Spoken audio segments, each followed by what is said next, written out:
Welcome back. Welcome back. Shout out to the crew. Shout out to the gang. Erica, I see you in the building. You the first one in the building. Welcome to the chat, baby. Hope you're having a good day. Hope everything's going well for you. Um, let's go. Let's go. We got some cool videos lined up for you today. Hopefully, you guys checked out our new ring doorbell camera series. I think that's how you say it. Shout out Eric. I saw you in the comments on there, man. Thank you for all the love, all the support. Guys, if everyone could be like Erica and comment and like all the videos, we would be doing a lot more in terms of uh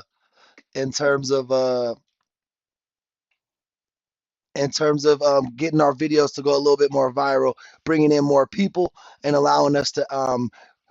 allowing our resources to get bigger, you know what I'm saying? So that we could do more for more people type things. Um, so with that being said, we got a cool interrogation. I believe this one kid's name is Christopher Fosmer.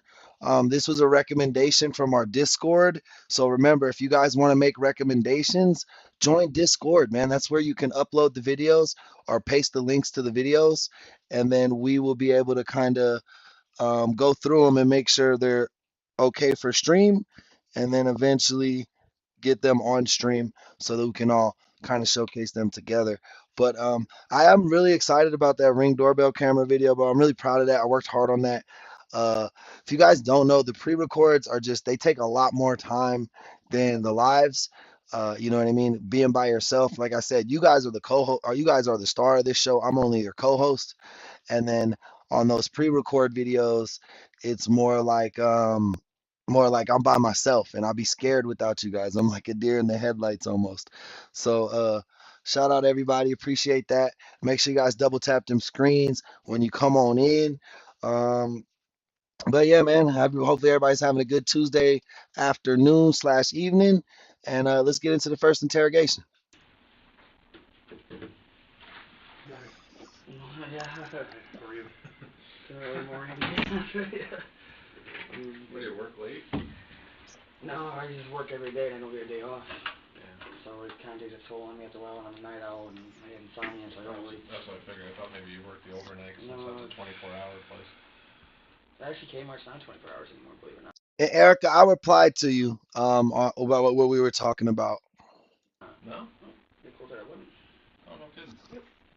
Wasn't that long ago. The only place that's open 24 hours now is Walmart in Sarasota. Huh. Yep. The one on Quaker Road's not open 24 hours? Nope, they changed the hours. How come?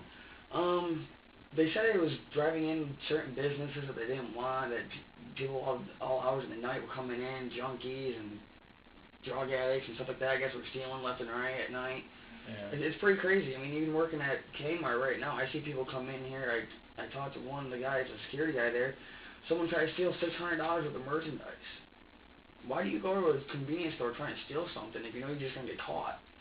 People don't think the cameras work. Every camera there works, and they're all being watched. It's pointless. Even I'm watched every day. It makes no sense to me. Why would you take so much time out to go somewhere to steal? If you get a job, go buy it. Hmm? Jobs are hard to come by, but hey, Took me a year and a half to get mine, but I got it. How long have you worked there? Let's see, next month will be 24. About 3.5 months. It's not bad. It's a good paycheck. Are you from the area? Yes, in Glens Falls actually. I think this guy abused his girlfriend's baby. It was a baby boy, I believe, if I remember correctly. Is your first name Cliff?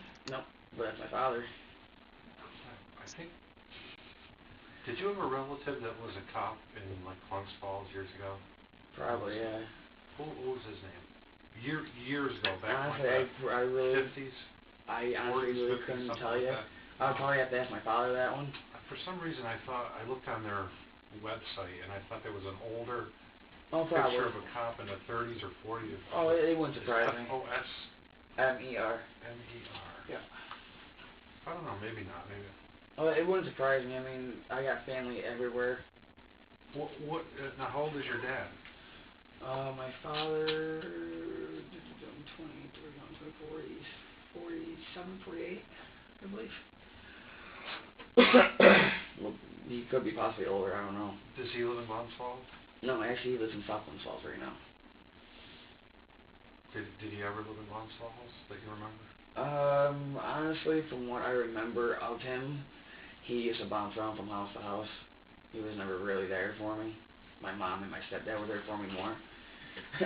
Now, where did you grow up? Glens Falls. Anywhere particular You guys are actually gonna know my stepdad. He was actually in the paper a while ago. 11 Stevens Street. I don't know if you guys are familiar with that By building. the high school? Yep. We know where the street is. We're not familiar with Yeah. it. What was that all about? The one where I was this Seems like they're just trying to get him to tell about himself right now. I don't know what state this is, but I'm gonna guess Florida.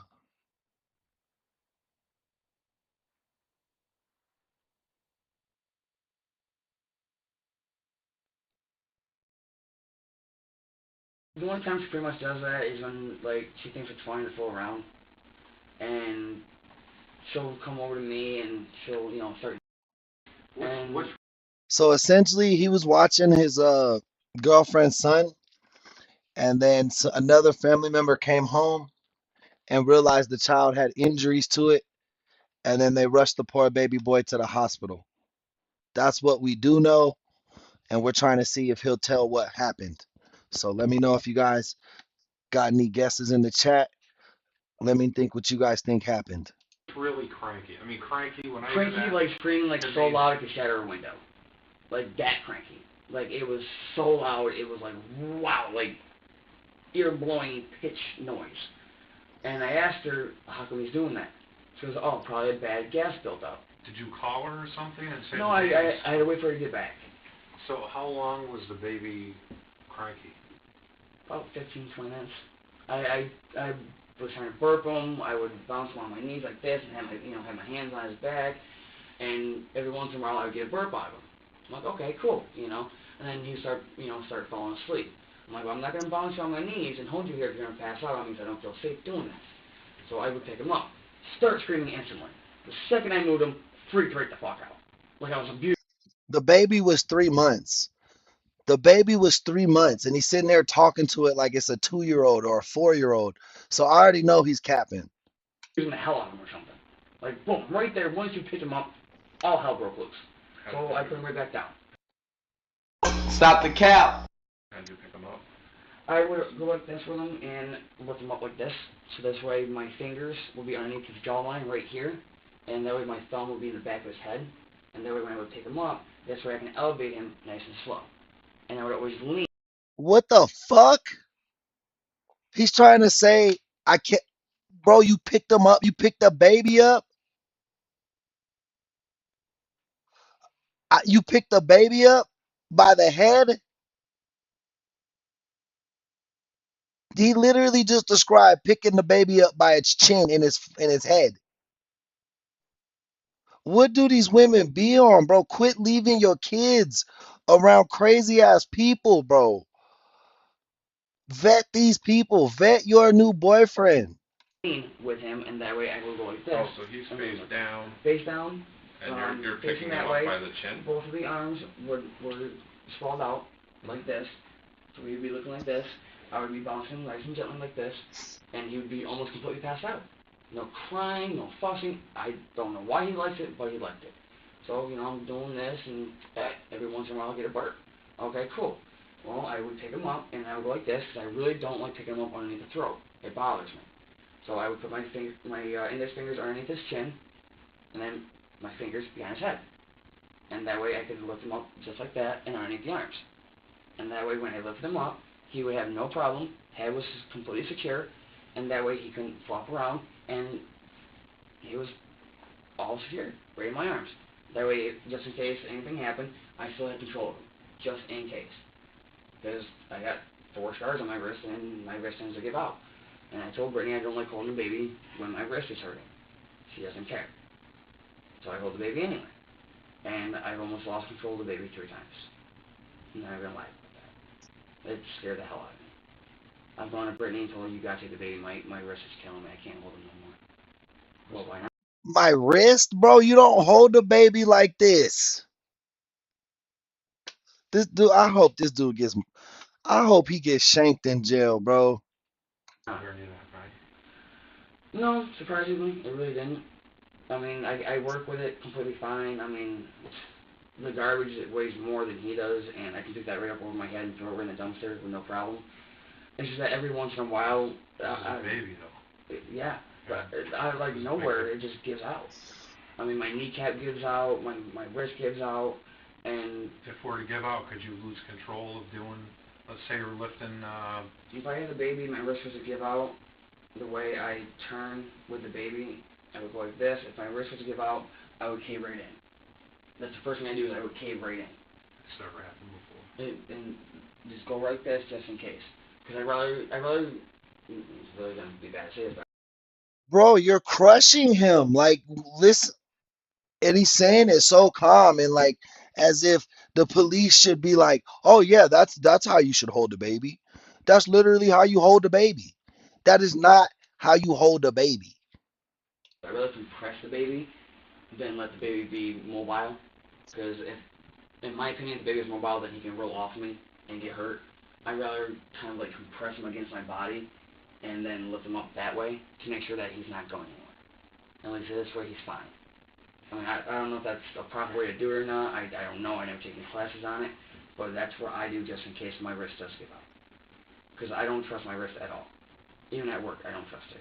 Hey chat, it's a lot of people in here. Go ahead and double tap them screens and we got to get some more people chatting. Let's go. Let's get that chat rate up. I've hurt people at work because of my wrist. It's kind of funny, but it's kind of sad. And How would you hurt people with your, I don't understand that part, I'm sorry. on the maintenance, since I do maintenance at Kmart and stuff, I take care of all the garbages, and I change everything out in the toilets, and I go out, and when you're doing garbages, they tend to get a little heavy, and when my wrist gives out, I'll push the cart away from me without even trying to. It'll bump into somebody, or I'll be changing out the red bins underneath the cash registers, and when my wrist gives out, I'll end up dropping the whole entire red bin everywhere, and it'll bounce off of something and hit somebody or whatever. I've done it a couple of times. Not my brightest moments. Most Bro is over explaining this risk giving out, bro. Like, bro is over explaining this risk giving out. embarrassing, yes. Brightest, no. But I do apologize for it. Because from the reports, it says the baby was squeezed. Tell them my wrist gave out, and I'm sorry for the inconvenience and whatever have you. I mean, calm, like, okay, just don't freak the fuck out. Just relax. He's okay. And I would roll him over, and that's when he would freak out because I moved him. And that's how I knew that he was awake. I had to physically move him in a different position to see if he was okay. I was freaked out. I didn't want to hurt him at all. I didn't want to kill him. I didn't want to fucking do. I didn't even want to touch him. I really didn't. I just wanted to leave him there. Honestly, I didn't want to fucking touch him anymore. Did you think that you hurt him? Yeah, How? just by bouncing him. I've been told that you can crack ribs, that you can puncture ribs, that you can break their neck, that you can, break their spine even because they're so fragile. And I'm like, just holding him there and just not feeling anything for a couple of seconds. I was like, he's dead. Like, oh my god, like I just killed a fucking 2-month-old child. Like, I'm freaking out. Like, I'm like, oh my god. Like, what do I do? So I would roll the baby over and then he would start freaking out. I'm like, okay, cool. I'm like, okay. That's a little bit relieved. Now I can go back to bouncing a little bit. Hey, Sheena, welcome to the chat. Welcome back. Glad to see you again. You know? And then, I'm bouncing, and then I'm like, alright, well, maybe, I'll stop. Stop, look down, and he's almost completely out cold. And I know that because I lean over, and I put my hand right next to his mouth. And I feel it. I'm like, okay, cool. I know he's sleeping. Sweet. And then out of nowhere, boom! Erica, you hit it right on the head. It's a 3-month-old baby, and he's like, stop freaking out. Like, it's not a 2-year-old or a 3-year-old where you could try to reason with it a little bit. It's a 3-month-old child. It has no clue what's going on. He wakes right the fuck up because he's not being bounced anymore, and he's pissed. I'm like, okay, well, I know you're mad, so whatever. So I was like, okay, well, maybe you need your diaper change. Maybe Was you he need... crying again? SOS, welcome to the chat. I appreciate you. No, he was just kind of like, kind of like being like fussy, like he was trying to go to the bathroom, but he couldn't do it. Kind of like he was trying to push it out, but was just, he just couldn't do it because he didn't have enough strength or something. And Bro, he was literally torturing this child, bro. That's what it sounds like. This is his smooth over, sugar coated version, and it still sounds fucking wild. I was like, okay, well, either you're trying to go to the bathroom and you can't do it, or you're starting to get fussy again and you're gonna start crying. And he kind of made a couple whimpering sounds. I'm like, okay, maybe you want your bottle, maybe you're hungry. You did burp a couple of times, maybe you're hungry. So, I lifted him up like I, always want to do, right from underneath the chin, back to that. Hey, Kathy, thank you for the subscription, man. We're on the road to 10K, and you're helping getting us there, so I appreciate you. Head, lifted him right up, completely surrounded, and laid him in my shoulders. Just like this, lean him back down, got him comfortable, and I put the baby, the bottle in his mouth and feed him that way. He took it with no problem. I was like, okay, so I know I burped you a couple of times, so you're not fussy anymore. You're completely okay. You're fine. Sweet. No problem. I've asked Matt and Brittany on more than one occasion what the mark on his shoulder was. It was new to me. I didn't see it before. And it looked just like a fucking 7. Like a 7. Where was it? I mean, if you use your own shoulder, where did you see it? Look down. Picking him up. He's on his right shoulder. He's such a bullshitter, bro. He's trying to fake like he's imagining. Like, bro, you did the bruise, bro. You put the bruise on him. I believe. Roughly right around here. Okay. And it looked just like a 7. So, we'll back up a little bit. So you do the bouncing, and at any time during that, did you feel your wrist give out? It didn't so much give out, it was going tingly on me, so I know it was gonna start acting up, and I gotta do that every once in a while to top it, and I was bouncing with one hand, and I had to constantly do this, and then once I felt the pop, I was like, okay, cool. How did you compensate for not having the other hand there? Did you use your body? I more or less, I really didn't like doing it, but I just spread my fingers out, and I was just going like this, and he was starting to slide, so I was trying to hurry up and really crack I was like, okay, cool, and I would move him back up. Did he almost go over? He was starting to, and I stopped him, and my hand was still on his back, and when I noticed he was still starting to go over, I took him by the side of the stomach, and I just gently moved him back. Just didn't squeeze or anything like that, just... Is he fidgety though when you're doing No. hard to control? No, he's a really good baby when you move him. He's really not fidgety at all. He has no problem being taken care of at all. He really doesn't, especially being bounced around. For a 2-month-old, he loves being bounced. He really does, and that's what really scares me. And I told her that. I'm like, I really don't like bouncing him, but it's the only thing that he likes. The only thing that makes him fall asleep is being bounced. And that's why she puts him in his bouncer. And she'll rock him back and forth. And his head will constantly go like this. It'll bounce right off the back every time. And he goes to sleep that way. So you eventually get him back up and cradle him? I get him back up, cradle him in my arms, put the bottle in his mouth, and I'm holding him there, and he's fine, no problem. And he likes to drink it too fast, and Brittany's noticed it, Matt's noticed it, I've noticed it. He doesn't take his time. And I don't know if I'm putting the bottle too far in his mouth, not far enough in his mouth, but it just seems like he constantly spits up the formula. Constantly. So it's like, okay, so I take He's a baby, bro. They always spit up. Like after 3 drinks, they spit up. it out, I wipe his mouth out, and then he gets cranky again because he took the bottle out of his mouth. So I tried to put it back in his mouth, and then he started whining again, started crying again. And I was like, okay, well, mommy's gonna be back really soon. I fucking hope. And I'm like, it's been a while. Well, it doesn't take that long to walk to Cummings and walk back. Well, that's probably going to be a 15-20 minute walk there, depending on how fast you walk. Like, they really should have been back by now. They really should have. How were you feeling? Paranoid. Honestly, because everyone keeps saying that Matt and her have been sleeping around together. What was bothering you about her not being back? The fact that I got left with her kid. For her saying it's her kid and that no one else is going to take care of it and this, that, and the other thing. Did you think maybe something was wrong with the kid? Not really, because, he's all fine. So he started having insecurities. His girlfriend was at work. He was having insecurities that she was cheating. So he was at home abusing the baby. He's a fucking sicko. I'm content, but what really bothered me, and I brought it to her attention, I brought it to Matt's attention, and I think this is why I'm being looked at, honestly, because I said something, but it doesn't bother me because I'm not fucking scared. I asked him, what is that mark on his shoulder? Why is there a mark on his shoulder? And it was only on one shoulder. Hey, JM, welcome back to the chat, my boy. This guy was left with an infant. A relative came home, saw the infant was super, super injured, and then they took him to the hospital. I think the baby had 2 broken collarbones. He's the girlfriend's boyfriend and was left to attend for the baby while she was at work. How did it come to be you saw that mark? And did you see it before they got home? No, I didn't see it before they got home. It was probably the next day is when I stopped over at Matt's again, and he had the baby in his arms or was putting the baby down. I can't exactly remember. And I said, Bud, what's that mark on his arm? He's like, what mark? I'm like, that one right there. What's that, like, 2 little marks on his arm? I'm like, that looks like a 7. Kind of weird. And Matt looked over at Brittany, and Matt's like, probably from the car seat?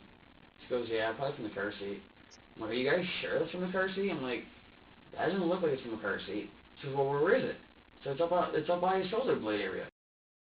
Now he's trying to act like he was the concerned adult in the household. Get the fuck out of here, bro. She goes, oh, it's probably from his car seat. It's probably too tight, or someone's probably taking him out too rough. Okay.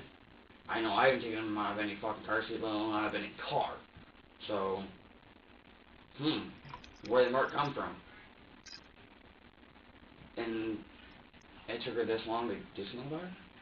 Which is what I don't understand.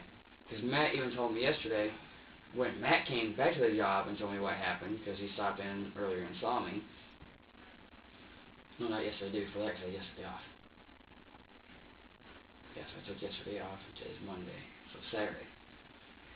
I was at work, and Matt comes rushing over to me and goes, hey, we need to talk. I said, about what? It was the baby. I said, okay, what about the baby? He goes, the baby's got 2 broken fucking collarbones. Really? Now, how did that happen? Because I wasn't there until Wednesday, bud, so Monday through Wednesday, that's on you guys, not on me. I wasn't even around. So, what's going on now? Within a 3-day span of me not being there, and then 2 days of me being there, all of a sudden, now I've got 2 broken collarbones. Was Wednesday the day they went to get cigarettes? Yeah. And that was the day that you were bouncing? Wednesday is the day that I had just stopped in to see how Matt was doing. Because Matt didn't get out of the hospital until Monday morning. You were bouncing on Wednesday, though? I was bouncing on Wednesday night, yeah. Okay, so they come home. Was there any talk about any marks on that? No, I really didn't see anything. Honestly, I was really tired. I was really pissed off because it really took me that long. I was like, what took you so long? You know, like, it doesn't take you that long to walk there and walk back. And she's like, oh, well, you know, me and Matt were talking, and we were just really talking a lot. I'm like, That's a really long conversation to have then. For that long, almost an hour walk. That seems kind of weird to me. So what's weird?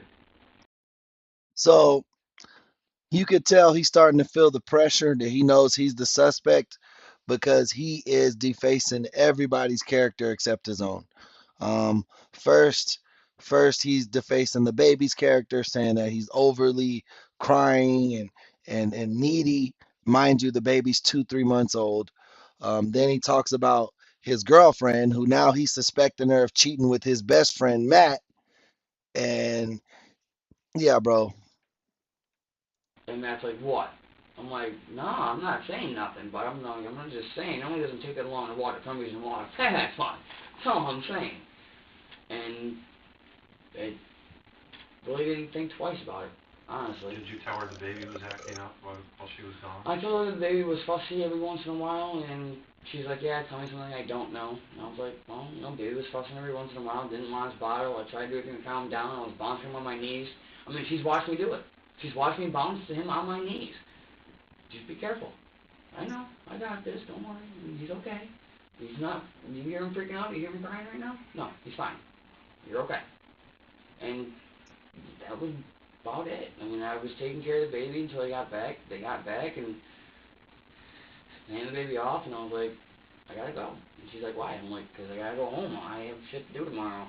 Jessica wants to talk to me. I gotta go home. Do you know what time you left?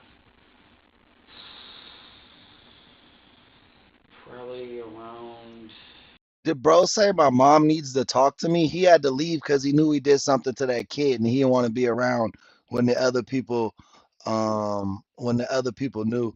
His baseline body posture is consistent. Rico, this man guilty as fuck. I would Wel- say Welcome to the chat, Rico.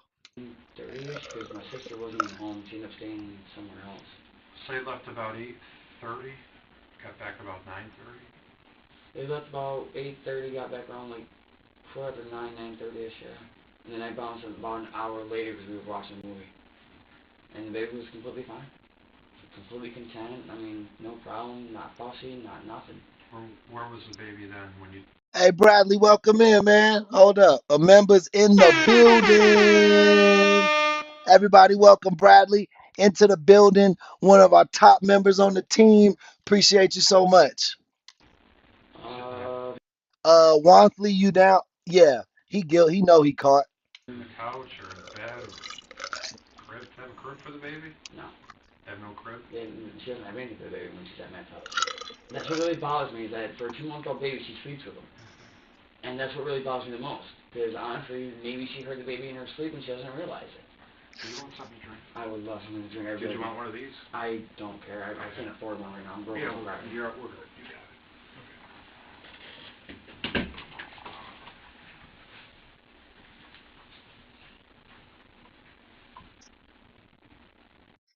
Thank you. I appreciate you, Wantley. Won't let you down. My bad. I had trouble reading that screen there.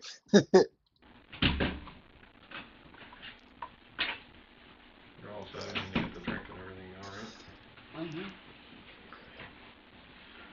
What time is it? It's a little after 12. Well, it ain't time.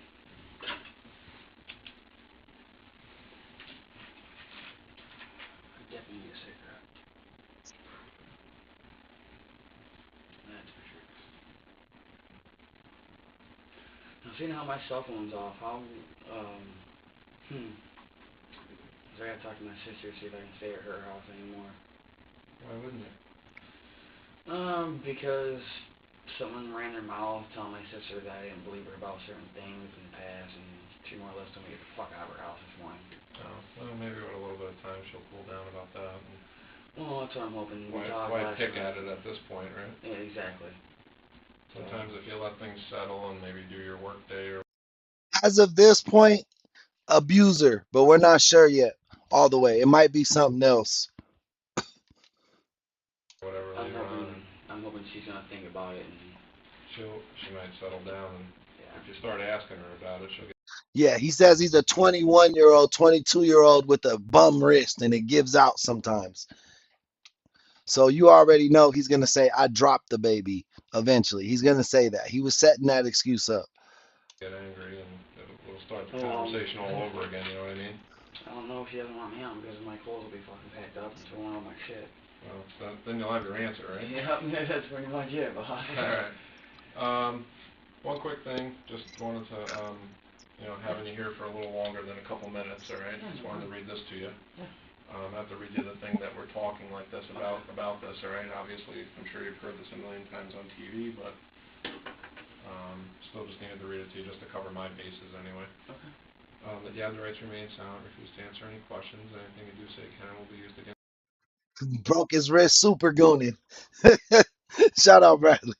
you in a court of law. You have the right to stop answering questions at any time you desire. You have the right to talk to a lawyer, to remain silent, you can talk to him, to have him present when you're being questioned. Desire a lawyer but cannot afford one will be provided to you without cost. But the police said the baby had two broken, or he said the baby had two broken collarbones. That's what his girlfriend and Matt said. So to me, that injury sounds like he was squeezing the baby, like by his shoulders or something, or like right here, like he was squeezing it. That's how you would break a collarbone. Like in football, when people break their collarbones, it's because you fall sideways and your body like contorts. You know what I mean? And it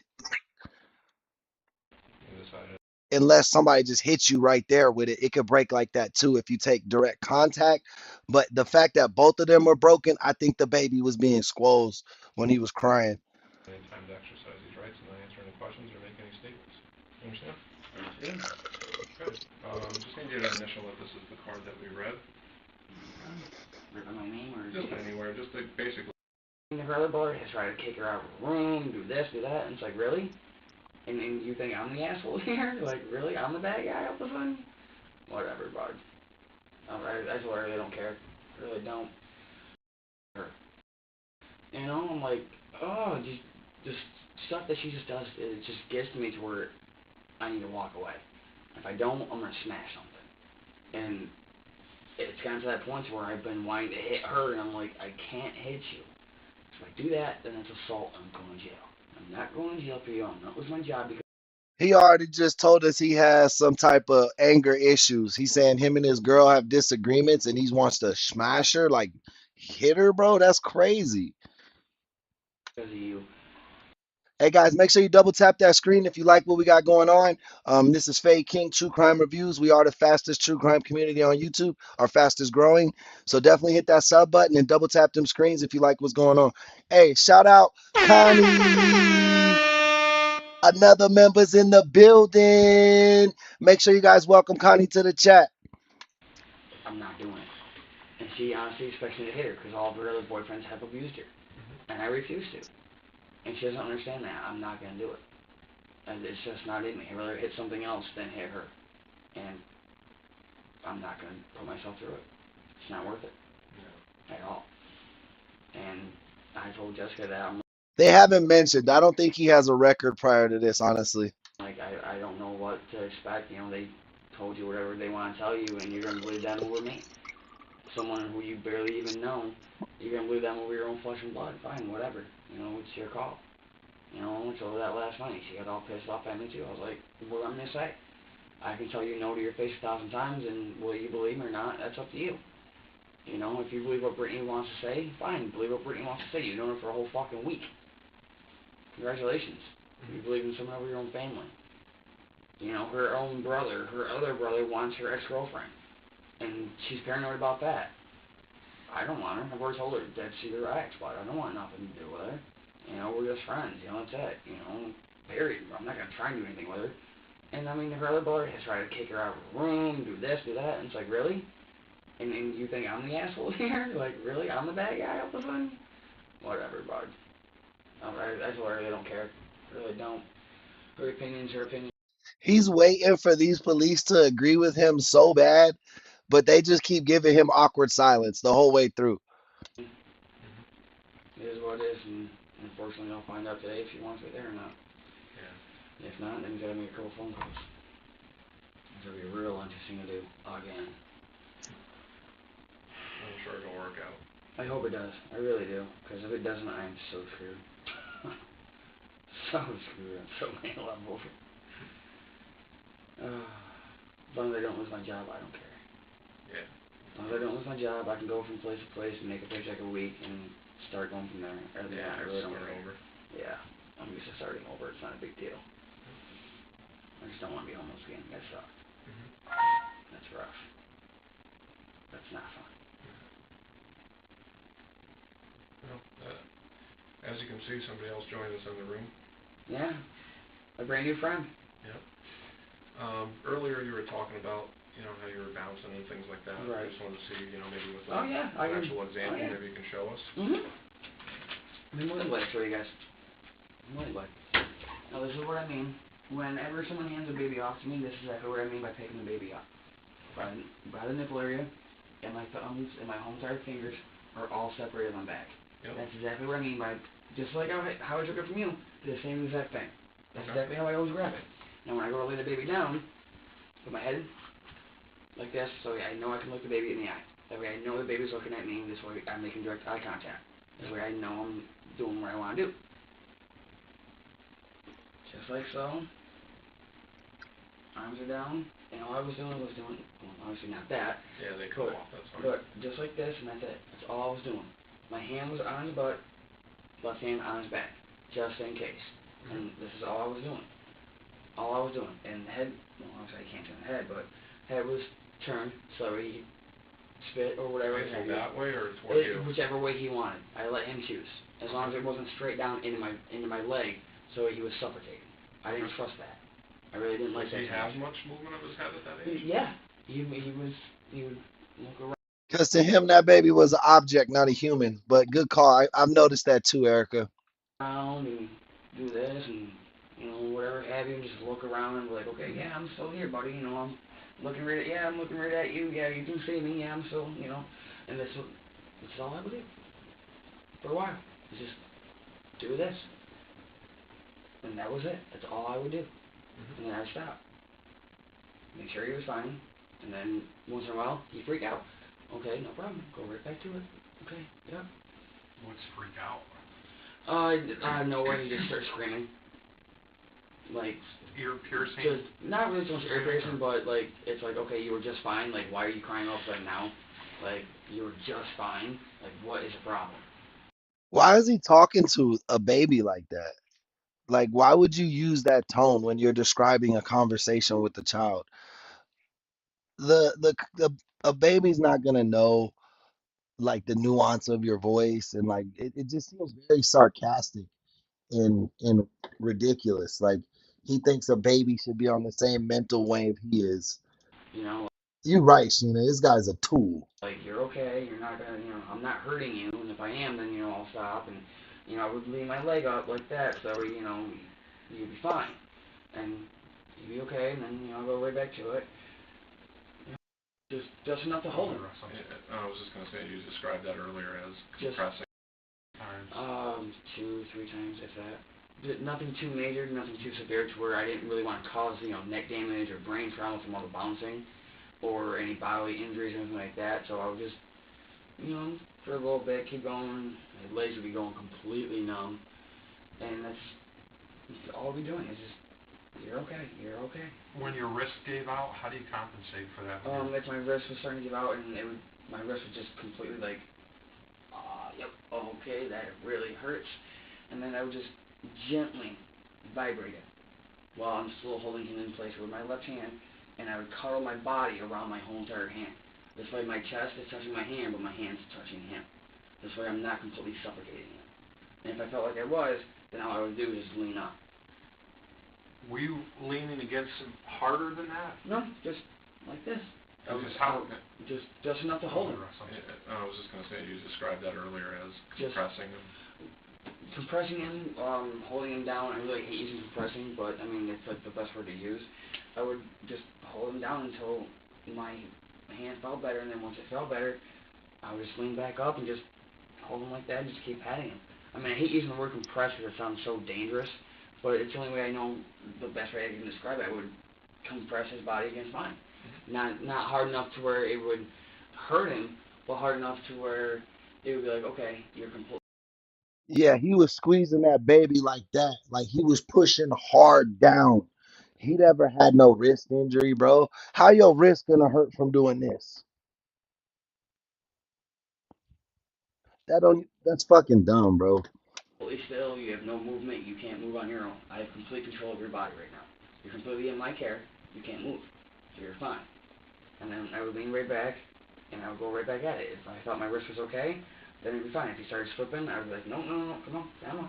And then I would That's literally what I said when they said the two collarbones. I thought he either squeezed them or squished them. Yeah, that's what I said. Thank you for noticing that. go right back at it. And then I would stop. And then, you okay? Yeah, you okay? Okay. Yeah, its head's too heavy. It would be stuck down. You're right. You would never do that. His head would be like this the whole time. I mean, there are some super babies. Don't get me wrong. I've seen some babies lift their head up after like a few days out the hospital. But most babies, they don't get neck control till about 4 months. Unless you got LeBron James baby or something. You know what I mean? Like fucking JJ Watt baby, like some super athlete. You know what I mean? Like that's come on, bro. You telling me this baby's moving his head back and forth while you're leaning and rocking him? That don't even make sense. Because he just said earlier when he was in a jumper, like the normal jumper, that his head would always hit the back of the jumper when he was jumping. So you obviously already illustrated this child has no neck control. And then I mean, it would make him pass out completely. Just make him go right to sleep. And then I would, okay, well, you're asleep, but whatever. I'll keep going, and that would be about it. I mean, Was there a time you thought the baby was dead? there is because I didn't feel anything, and when I stopped to check, I would lean forward like that, and I would move my feet back and forth to make sure that I had different elevation in my legs because I could tell because my legs go down instead of going up. My legs would go down and I would lean forward and I'm like, okay, I don't like that. I can't tell if he is, so I would put my legs back up and then I would lift his head up and be like, okay, you're okay, you're fine. Why would you think he was dead? Because he wouldn't move when I stopped. Like if I with pulling like this and bouncing him and everything like that, and then patting him on the back, he just got so comfortable and his legs weren't moving. He wasn't doing anything, and it freaked me out. It That baby passed out from the shock of pain when when his collarbone snapped. That's literally. I don't think the baby passed away. I really don't think the baby passed away because they said a relative came home, noticed the baby was injured, and they took it to the hospital. Took him to the hospital. So, so with that being said, that tells me when he's saying he thought the baby passed, the baby might have passed out because of the shock. When you get in a lot of pain, especially a collarbone, that's one of the most painful bones to break. All bones hurt to break, trust me. But the collarbone is one of the worst, most painful injuries you can have. And the only reason I know that is from sports. I never had a broken collarbone, but I've seen people deal with it, and it is fucking agonizing. So to have both your collarbones broken at the same time, I'm sure the baby went in shock, passed out, and he was like, "Oh shit, it's dead." You know what I mean? honestly scared me. That's why I stopped. I'm like, okay, you're not doing anything. Your legs aren't moving. You're not breathing in. You're not doing nothing. So I would just gently lift his head up and be like, okay, well, I don't see anything. And I would listen to make sure he was breathing. And if I couldn't feel anything or tell if anything, I would try and wake him up. I would just rub his back and I would try to aggravate him enough to make a noise. Try to get him awake. Karma, I would. The baby did pass away. Oh my God! So it passed away at the He passed away at the hospital. That's sad. Um, in terms of like trial footage, I'm nervous to use trial footage because a lot of the news owns that footage, and I don't want to get any copyright strikes. I definitely, um, I definitely think that would be an interesting case to watch, though. I mean, hopefully we'll look up because this is more just raw footage. This isn't like a breakdown of it in any way besides what we're doing. So maybe we'll try to check up the wiki or something. Maybe Bradley could type up the wiki for us and we can figure out how the case went towards the end of the video. Try to make him do something to let me know he was okay. Did that scare you at all? It did, because I don't want. Erica, I didn't say it was the most painful. I said it's one of the most painful. But yeah, a tailbone injury is definitely way up there as well. That I've had a bruised tailbone from falling on my butt, and yeah, that was not fun. I don't want to lose a baby in my care, because if that happened to me, then that would happen to my. If that was my own son, that would kill me. That would destroy me inside and out. And having it just be, I mean, his son, your Yeah, karma, he for sure did. That's what I said earlier. He was already accusing his girlfriend of cheating with his friend because they went and grabbed cigarettes together or something. son. I mean, just having someone else trust me with their kid just proves that they trust me enough to be like a dad. Okay, well you can, you don't have your own kids, but here's a child that you can treat like your own. Did you feel like you panicked at all? I did, and I know I did. I freaked out, and I was like, oh my god, you're you're not doing anything. Like, what's going on? Like, are you okay? Are you breathing? Like, hey, like, come on, talk to me here. Like, hey, come on. And then, I just roll him over, and I would look into his eyes to make sure that his eyes were moving. At least if I couldn't see him take a breath in or hear it, I could at least see his eyes. If his eyes were at least somewhat moving, then I knew he would still be at least. I really don't like, because I don't know if I knocked him out unconscious, if I shook him hard enough to where he stopped breathing, if I closed off his airway. For sure, karma, it was all jealousy and anger. I agree. What I don't know if I did anything wrong or not, and just like, okay, well, are you still breathing? Can you breathe? And he would look at me, and that's how I know, okay, you were fine, you're okay, and I put my hand right back on his butt, and then right back on his back, and then I just start patting him again, and then if he didn't like it, I would stop, cup him, and go just like that, and that way I would feed him or do whatever I needed to do. How could it be that you felt like maybe you knocked him unconscious? Because the way that he is that when he moves his head around, it's kind of like a bobblehead kind of motion that he does. And even when you're holding him like this, he kind of looks all the way around and he kind of moves on you and he kind of like snaps his head back and kind of does this. So it's like you really gotta. It's like, okay, I'm really trying to hold you still right now, but you're kind of like fighting me here. And when he snaps his head back, it like that. It really bothers me. It's like, okay, you're doing this on your own to try and break free my grip, but I don't want you to hurt yourself in the same aspect. So as I'm bouncing him on my knees and stuff, and his head's right here, his head's to the side, and it's his neck's still vulnerable, and it's like, okay, I'm bouncing him, I'm bouncing him, I'm bouncing him. It only takes one bounce to do any damage. And I mean, I'm not a doctor. I don't know how severe it would have to be to do that. But I mean, everyone tells me, oh, even doing this can give a baby shaken baby syndrome. I didn't know that. I don't know how hard you have to shake a baby to get shaken baby syndrome. I don't know. I'm not a doctor. I don't know the whole darn thing. And so just shaking him like this, it really scared me 'cause I didn't know if he snapped his neck going down or if he was looking and it like cracked his neck or something or what have you. I just don't know what was going on. He's so small and so fragile that anything could happen. I mean, I could crush his lungs or something just by shaking him. I mean, I don't know. I mean, so that's why I don't like taking care of babies, but I do because Sister Tiffany, welcome to the chat. Donkey, welcome to the chat. This is the interrogation of Christopher Fosmer. Um, he broke his girlfriend's baby's collarbones while watching him, and then the baby ended up passing away eventually. it gives me the experience to take care of him, but it also freaks me out because I'm not a perfectionist at it. I don't know what to expect. She's got 3 kids total. She's been through it. She knows what to do, what not to do. You're giving someone a 2-month-old who's never had kids in his life. No, I think he squeezed or crushed the baby. I don't think he was shaking it.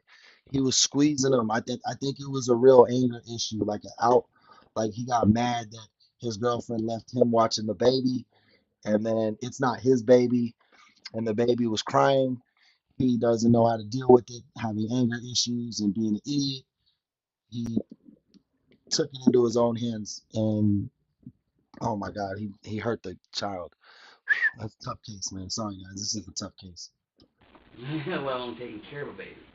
And do, I'm trying my hardest to do what I think is right here.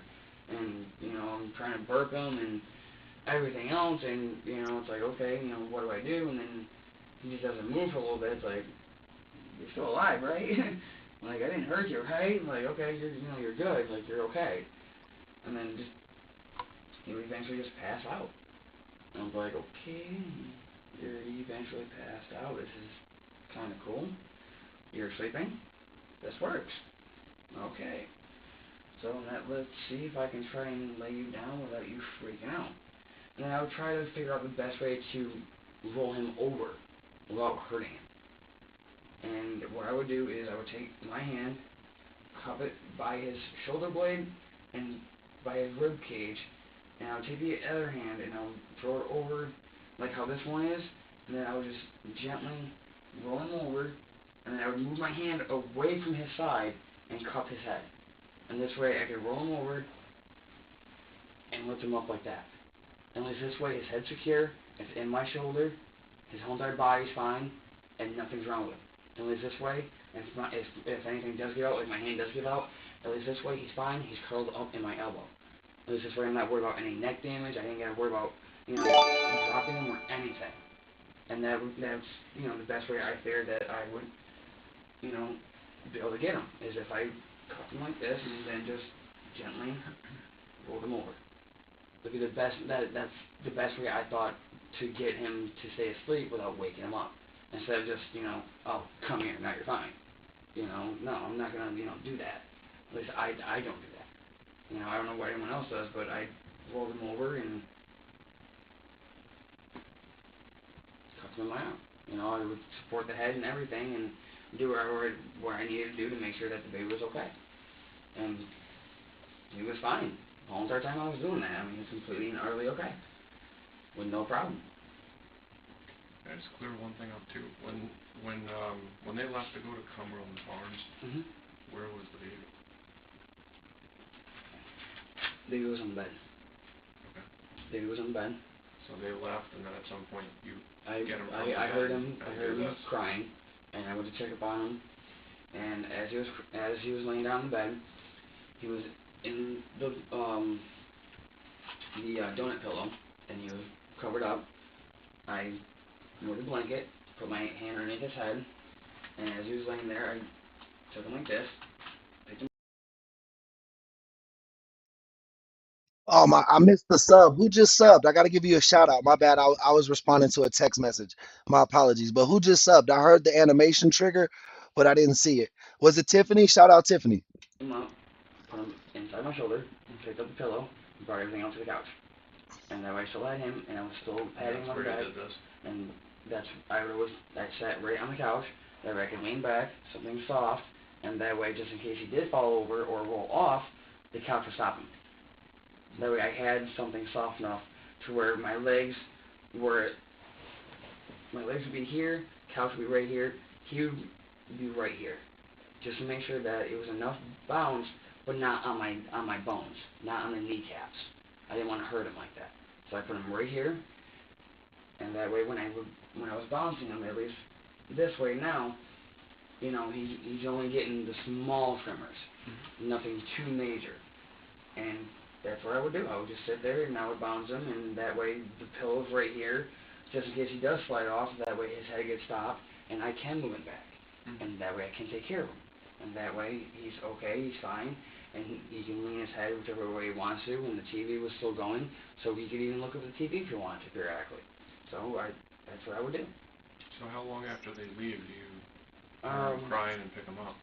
He, after a while, if it wasn't working and he'd get fussy and just, No, I'm saying he's laying on the bed. They leave to go get cigarettes. How much? Carla, I don't think the baby's father was in the picture. Um, him, his girlfriend, and and a roommate or a friend were at the house.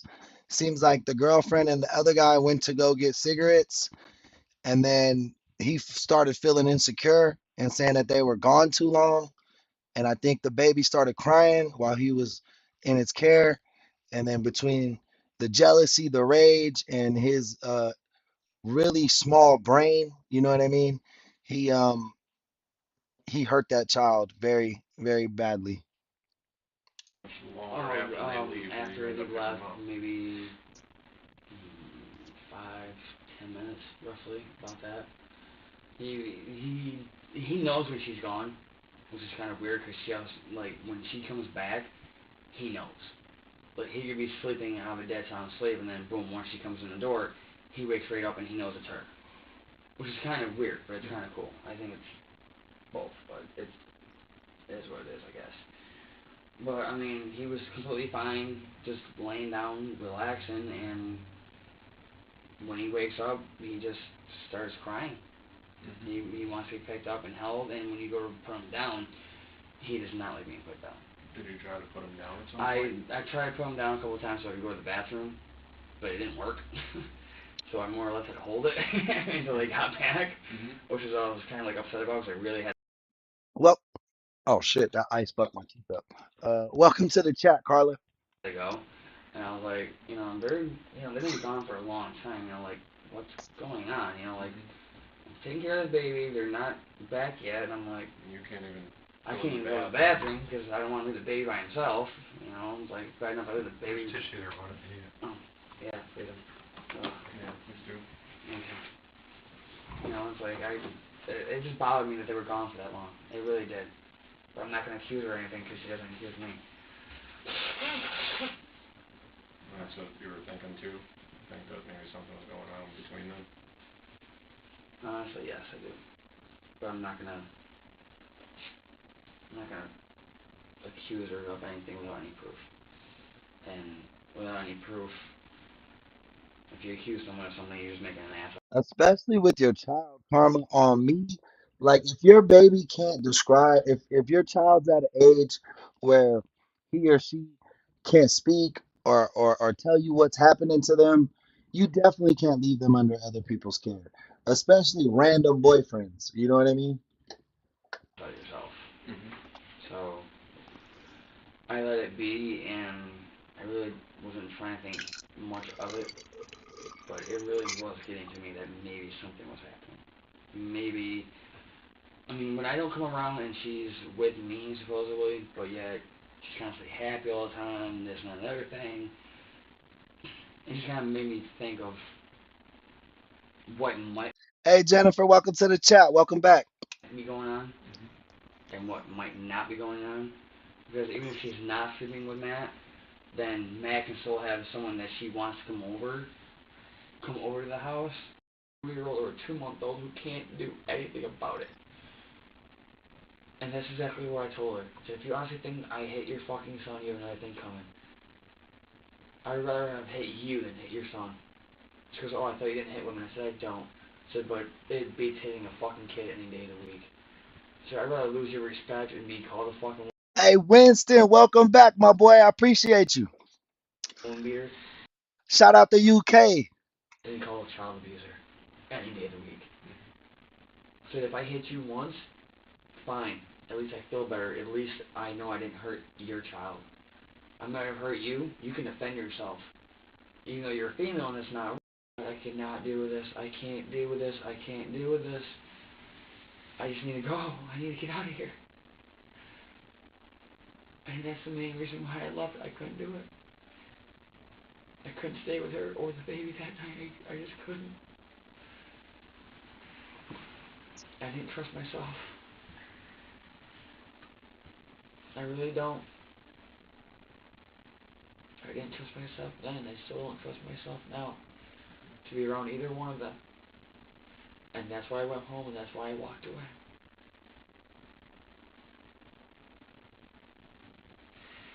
Because I honestly don't know if I did or not.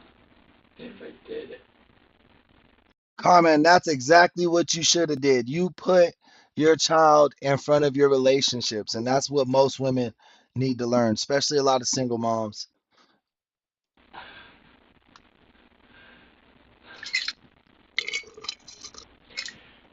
don't even deserve to fucking live if I hurt that baby.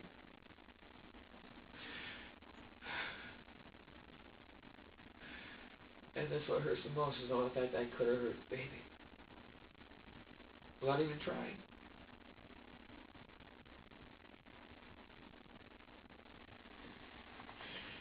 And I don't know if I did or not. And that's why I can't admit to doing it, because I don't know if I did or not. I tried to handle it the best way I could, and I don't believe I squeezed too hard. I don't believe I sat him down too rough. I think I did exactly what I had to do to try and take care of him the best way I could, as safely as I could. But there's always been the doubt in my mind ever since Matt told me, let him take you. Let him talk to you. Let him come to the house. Let him search your house. What do you have to hide? I invited him in this morning. I have no reason not to. Come on in. Look around the house. I have nothing to hide. I'm more than willing to talk. That's what I told Matt. What do you have to hide? Nothing. Then why are you so scared? Why are you so worried? Oh, I don't want to go back to jail. And you think, but I still also have a little bit of control too. That's what I'm saying. You don't have any control. Well, you also got more strength than he does. No, That's it? about that. Was there more? No, about that. And that was with your thumbs or your... That was with my thumbs on his nipples and my forefingers behind his back. Yeah, he crushed him like this. And crying. And I was frustration over I all was that was just going locking on. my fingers up, and I wasn't trying to push. I was But locking them up, and I was just locking them up, and I was like, I can't do it. And my hands were shaking, my arms were shaking. And as Hey, Belinda, shout out Carson. Is that California? I wanted, I just had to let go. I had to let go, because I knew if I went any farther, I knew I was gonna hurt him, and I didn't want to lock up right anymore. there. You see his arm?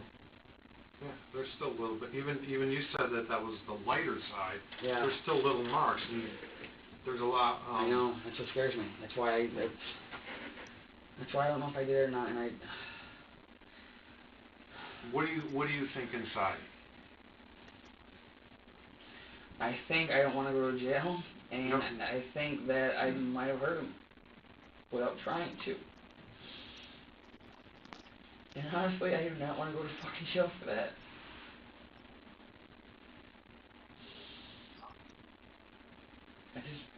I don't know. I didn't think I held him hard. I didn't. Which movement do you think it was that would have hurt him? Probably me putting him down in the jumper. Honestly, the holding his arms down and then putting him down, possibly, and then having him.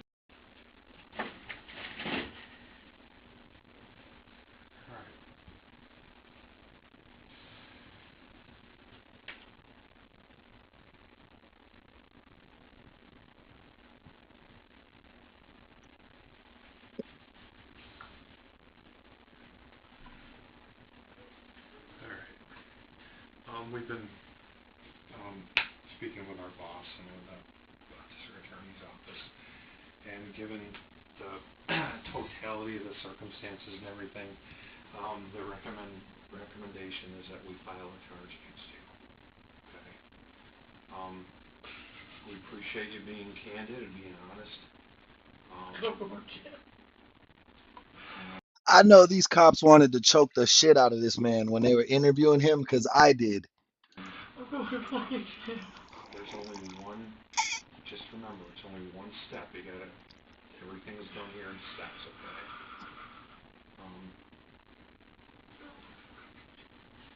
But it's just, get this stuff behind you. Baby will be okay, right? I think, well, the baby's home, right? Didn't they say the baby was going home or it's home? Baby's still in the hospital as far as I know. The baby's out, okay? I do not want to go to jail. So, what we're gonna do, we're gonna go down to the other room, and I have to get some information from you, and then, we'll just do the processing, which is, fingerprints and photographs, all right? He ain't cried this whole interview for that child. But now he crying for himself. They always feel bad once they get caught, right? Let's go to the other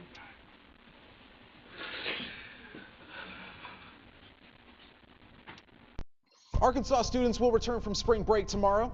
On this day, 21 years. That was a crazy case. Definitely a crazy case, man. Let me look up what actually happened at that case so that we can figure out, because that was just raw footage. Usually they give you a little recap at the end, you know.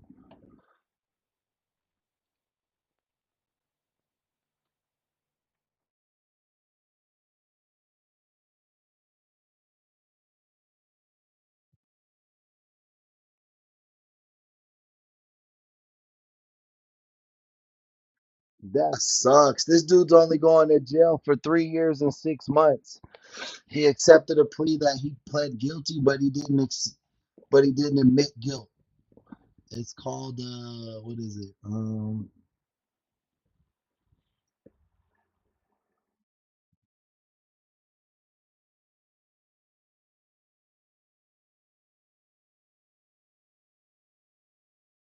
Alford plea.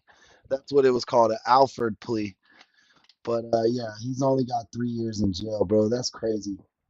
He was like 23, I think, around that age. That's that's not a horn, man. That's not justice. 3 years, bro. See, that's what I'm saying. Like when people die from physical reasons, like if he would have shot the baby, he would have got life in prison. But he basically just squeezed it to death like a like he was juicing an orange or something, and he only gets 3 years. Like that's crazy. That poor child, that poor mother. I wouldn't be surprised if she kills this man when he gets out of jail.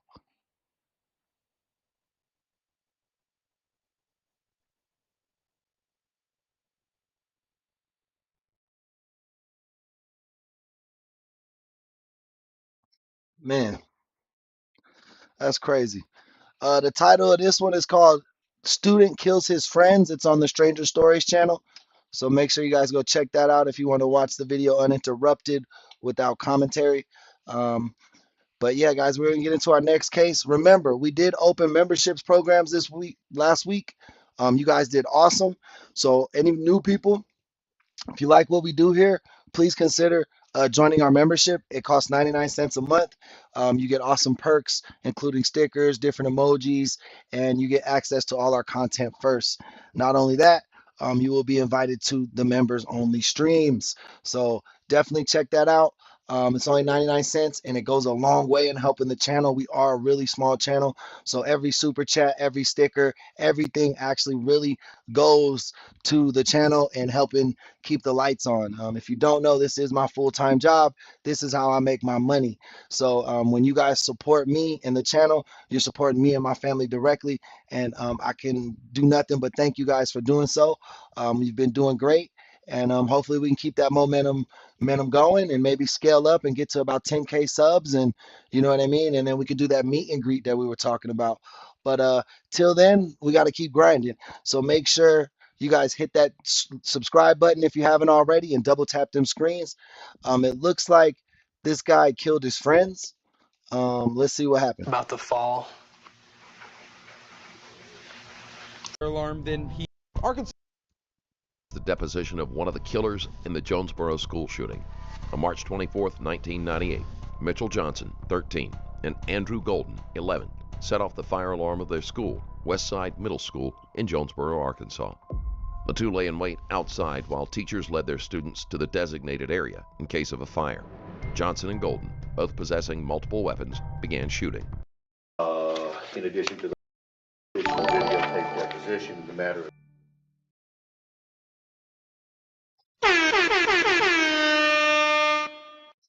Winston, man, I appreciate you sending over them Euro super chat. First one of the day. Guys, you know what I mean? Definitely the energy that we need. Make sure that you give Winston a nice warm welcome and a thank you, man. Appreciate you so much. Winston, you are today's episode sponsor. So thank you so much for allowing us to do this for you guys. Mitchell Taylor, Wright, et al. Versus Andrew Golden, also known as Drew Grant, et al. And will be the deposition of Andrew Golden, also known as Drew Grant. Council present for previous deposition in this matter on this date at this location. Karma, I'm so sorry, bro. I think that hurts the most. Like, even as a person who doesn't know the situation, whenever I hear somebody's friend or somebody's like best friend turned on them and had them set up or murdered them, like anything like that, it just really breaks my heart because I remember how close me and my friends were as kids. And even now, we're all dads and stuff, but we still check in on each other a few times a year and tell each other we love each other and, and just checking in on each other as friends, you know what I mean? But like I could never imagine. Like I have like two really close friends, bro, and I could never imagine them hurting me or doing something to opposition me or you know what I mean? I mean, even if we grow apart and we don't talk for many years, every time I see those guys, it's like we never were apart. You know what I mean? And it's just really sad thinking that you might feel that way about somebody and in reality they're trying to take your life or set you up for some type of come up, you know? Are again present for this deposition. Our court reporter's name Kiki, welcome to the chat. is Jenny Burks, videotaping the deposition of Steve Berletta, also in attendance. In addition to those at the previous deposition on this date is Mitchell Wright. Oh, Amy's in the chat. A new member has entered the building. Make sure you guys give her a warm welcome. And Hey, Leith, welcome to the chat. with our court reporter, please, Sarah Lewis. Please swear affirm the testimony given this call is the truth, the whole truth, and nothing but the truth, so help you God. I do. Counsel. State your name for the record, please. Drew Douglas Grant. You're going to have to speak up. I can't hear you, and I want to make sure our court reporter can hear you. Drew Douglas Grant. Yes, sir. When and where did you come up with that name? It was after my release. All right, what was your name prior to your release from incarceration? Andrew Golden. When did you get your name changed? I don't remember the exact date. Can you give me an approximate date? The summer of 2007 Where were you living when you got your name changed? in Missouri. Given the nature of his crime and the public attitude toward him, Golden had to change his name for his own safety. Where? In Cape Girardeau. Street address. Living with your sister? Yes, sir. And that was your residence? Yes, sir. Did you report to the court that you were a resident of Missouri in the summer of '07 so that you could get your name changed? Yes, sir. Is that the reason you moved to Missouri, so you could get your name changed and raise less likelihood of any awareness? Yes, sir. And did you also apply for a Missouri driver's license? Yes, sir. And did you report your address as a Missouri address? Yes, sir. Yeah, it's like a little bowl cut with a rat tail maybe on the back. Do you have your driver's license with you? My current driver's license? Yes. Yes, sir. May I see it, please? I think there was a copy of it somewhere. I want to see your original, and if this is a copy, then that's fine, but I want to see your original.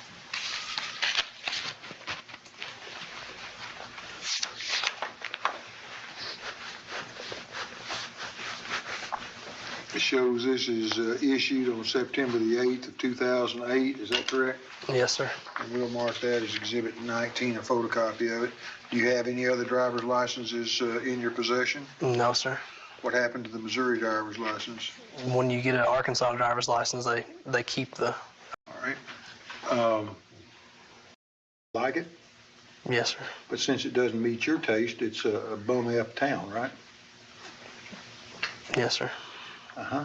And tell me about this farm. Whose farm was it? It's our pastor's, or at the time it was. It's his farm. What's his name? Pat Hovis. Pat Hovis? What church does he pastor?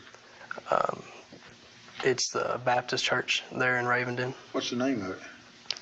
First Baptist, I think. You didn't go there very much, did you? No, sir. How often did you go, if at all? I've never attended his church. Okay. What church did you attend, if any? The First Assembly. First Assembly of what? God. Where? At Imboden. And how often did you go there? I've been there twice in the past couple of weeks. Twice in the past couple of weeks? Yes, sir. How about the last 2 years? How many times you been?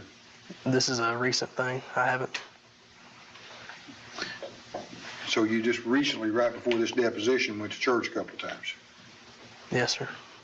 It is common for people who are about to have a deposition to start attending church or participating in charities and volunteer work in an effort to make themselves look better. As evidenced by the lawyer's comments, it is a move that does not carry much weight. And Bro, he was 11 when this crime happened. Why the fuck does he look so old in this interrogation? Him and his friend, he was 11, his friend was 13. They pulled the fire alarm. When the school started exiting, they opened fire on the school. Dude looks like he's in his mid-20s right now.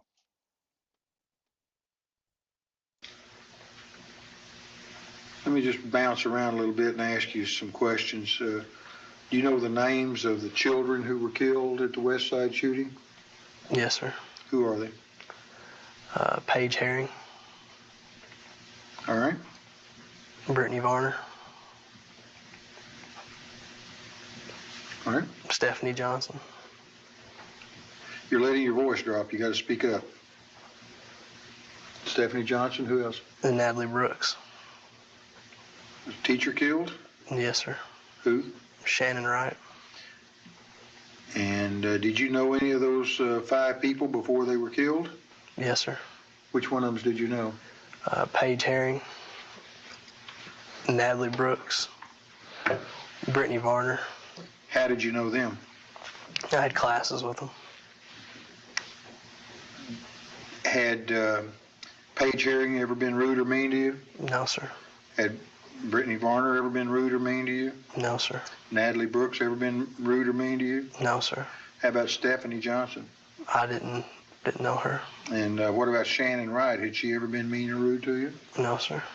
Had Shannon Wright ever been involved in a decision to place any disciplinary actions against you? Not that I can remember. And well, you had some Kiki, that's okay. There's no attendance in this class. Show up when you can. disciplinary actions against you in 6th grade, did you not? Not that I remember. Did you ever go to in-school suspension? No, sir. Did you ever get in any trouble while you were in school in the 6th grade? Not that I remember. You remember your mom talking about guns at school? Yes, sir. You remember that incident? I don't remember the incident personally, no. Okay. When you were riding this motorcycle, you remember about how fast you were going when you lost control? Around 40 or so. Around 40 or so. Okay. What kind of helmet did you have on? What brand? I don't remember the brand. Okay. But you had on a helmet? Yes, sir. What happened to the helmet? I'm not sure. Do you still have it? No, sir. Still have a motorcycle? Yes, sir. Huh? Yes, sir. How much damage was done to the motorcycle? Ballpark. Totaled? It was almost totaled. What's your cell phone number? 870-844-0036. You're dropping your voice again. Now you have Oh, dang. Yeah, Lisa, I'm glad you're subbed, man. Appreciate you. Thank you for the subscription. these 2 attorneys that are representing you now, right? Yes, sir. Are you paying either one of them? You yourself? Not me, no, sir. Or your parents? I think so. Okay. You've had other attorneys, have you not? Yes, sir. And who was the attorney from California? I don't remember his name. What about Val Price? Yes, sir. And did you discharge Val Price, or did his services end when the state juvenile proceedings ended? I can't remember. Okay. What about the federal public defender? Lee Ellen Fowler? Leon Fowler, yes. Tell me, when did her services for you end, after you got out of federal custody? I think so. I don't. Did you go to trial in the federal case? Yes, sir. Did you testify? No, sir. Did Mitchell Johnson testify? I'm not sure. It was separate. Oh, they were separate, okay. What about the juvenile proceeding in Craighead County? Did you go to trial? Yes, sir. Did you testify? No, sir. Did Mitchell Johnson testify? I can't remember. Okay. And when the shooting incident took place, anybody tell them you're sorry about what happened? Let me tell you the truth about what happened. I didn't want to stir anything else up. You think they didn't want to know what happened to their daughters and their wife? Yes, sir. You think they didn't want to know? No, I think they wanted to know. Well, why didn't you have enough human compassion just to call them and tell them, let me tell you what happened and why? If you're interested in knowing, if you don't want to talk to me, fine. Why didn't you at least make an effort?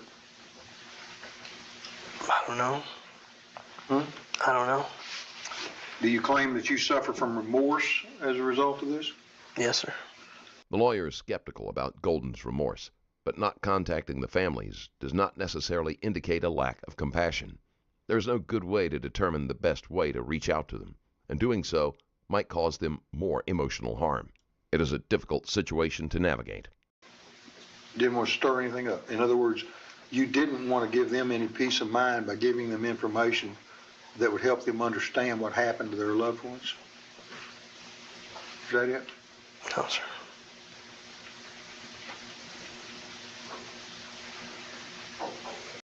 Honestly, the way the cop asked that question, there was no right answer. Because if he said, yes, sir, it's like, yeah, you're right. And if he says, no, sir, it's like, no, I didn't want to give them closure. You know what? That's the way I perceived it. But the cop's right. Like, honestly, you could have tried to do something. You know what I mean? To give that family closure, to figure out why this happened. But honestly, there probably was no reason of why. Him and his buddy were probably fascinated with guns.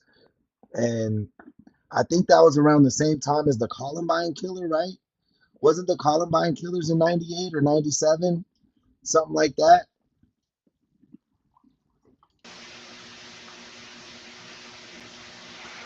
Or did you just not want them to know where you were or anything about you, so you could have your privacy and go on with your life? Which one was it?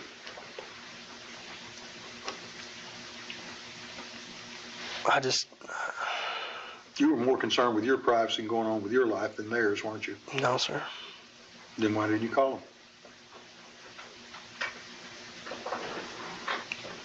Why didn't you write them? I don't know. Is he out of jail now? Because these are normal clothes, bro. This don't look like, hold up. This don't look like, you see his collar? That's all I can see is the collar on his shirt. But I never seen jail uniforms with pinstripes. You feel me? This look like a button up. You lived anywhere else you haven't told me about since your release? No, sir. How long were you in Memphis? For the last year or so of my federal stay. How long were you in South Dakota? What age were you when you went up there about? I think I was 14 or 15.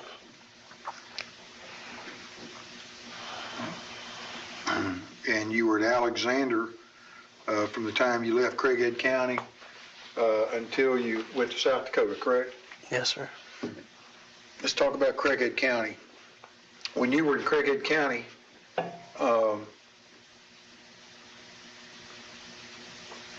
did you at any time tell the police what happened or anybody from law enforcement? No, sir. Why not? I was scared. Scared what? And I couldn't talk. I don't know. Scared of whom or scared of what? I was just scared. What, anything could happen to you worse than what happened to the people you shot, was there? No, sir. Again, you put yourself first. Chris Watt, man. Hey, welcome in the chat, my boy. How you doing today? Um, Definitely one of our favorite chatters. Chris is in the chat. Appreciate you. This guy shot his school up when he was 11 years old. I'm not sure what year this interview's from, but yeah, he shot his school when he was 11 years old, and this is an interview with police after he's an adult, it looks like, and out of jail. So hopefully we find a little bit more.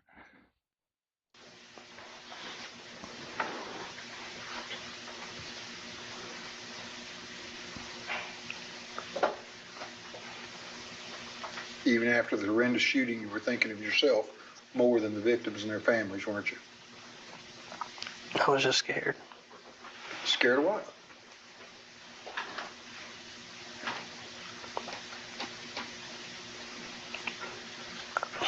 Everything that had happened, I didn't know what else was going to happen. I just didn't know. I can't hear you.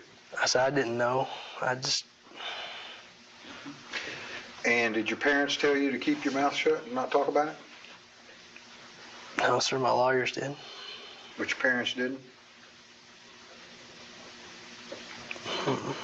No? No, sir. Okay. What about Mitchell Johnson? How long had you known Mitchell Johnson before the shooting? Golden and Johnson had very little interaction prior to the shooting. They were in different I clicked the wrong button, Erica. I was checking something. grades and did not attend any classes together. They rode the same school bus, which is where they began to vent to one another about their complaints about school. I don't remember. Well, had you just met him the day of the shooting? No, sir. Had you been in 6th grade with him and riding the bus with him? Yes, sir. Did you know him when you were in 5th grade? I think so. Did you ever spend any time with Mitchell Johnson at school on the playground or during breaks from classes in 6th grade? No, sir. No? No, sir, not that I remember. And when you rode on the bus, did you and he ride side by side on the bus? Yes, sir. Were there normally 2 people for each side of the bus? Yes, sir. And were you assigned the seating next to Mitchell Johnson?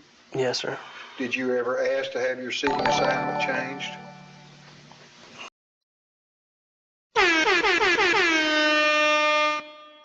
Super chat of the day. We appreciate you, Chris. You know we a player from Detroit, so he got to come in doing swaggy shit every time. Every time. That man is on point. Shout out, Chris. Matter of fact, Chris, you jumping up, bro. You jumping up to mod status, bro. You jumping up to mod status, bro. You a big mod status in here. You contribute so much to this channel, man. And like I tell you guys, we are a tiny channel, man. We are still working for 4K subs. So anytime you guys donate, sign up for membership, super chat, super stickers, all that, man. All that really helps us keep the lights on. It keeps my dreams alive that we can grow this into something big, into something huge, where we could all benefit and have a safe place online for us. Thank you guys so much, man. For real, y'all don't know. Like, it really humbles me every time y'all donate. It makes every time I see that donation, I know this is realer and realer and realer every time, man. Thank you, Chris. You've been such a big help to this channel and honestly to my family so that I can do this for you guys full time. Appreciate you. Not that I remember. Who was your bus driver?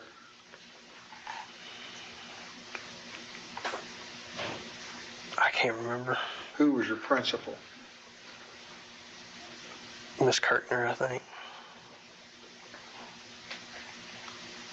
Who was your 6th grade teacher? Everybody make sure you give Chris a big thank you and a congratulations on my status. They changed classes. All right. Who did you have in 6th grade? Who were some of the teachers you had? Miss Wright. Miss Thedford. Anybody else? Those are the only two I can remember. All right. And when you were in 6th grade, Had you ever gone hunting before then?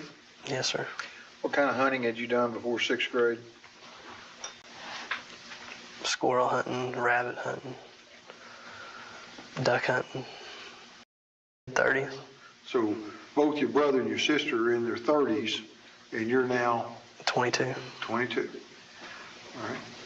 Since your release, have you had an automobile? Yes, sir. What kind of automobile? My grandfather left me his truck. And what was it? What year, make, and model? Alex, welcome to the chat.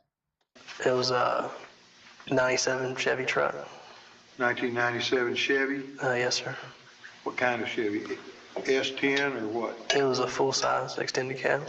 I can't hear you. It was a full-size extended cab. What color? It was white. Did it have stick shift or automatic? It was an automatic. And did you get rid of that vehicle sometime? Yes, sir. When? About? Probably the end of 2007. What'd you get? 2004 Chevy truck. What color? It's white. Stick shift, automatic? It's automatic. Extended cab, normal cab? It's a regular cab. Regular cab. Okay. Did y'all hear that weird ass sound in the audio? That was crazy. Travos, welcome back, my boy. Do you still have the motorcycle? Yes, sir. You still ride it? Yes, sir. And what year, make, and model is it? It's a 2007 Suzuki. What? Suzuki. Suzuki? Yes, sir. What model or type or? It's a 600. 600. What does that mean? That's the engine size. Is it an off-road motorcycle or a street bike?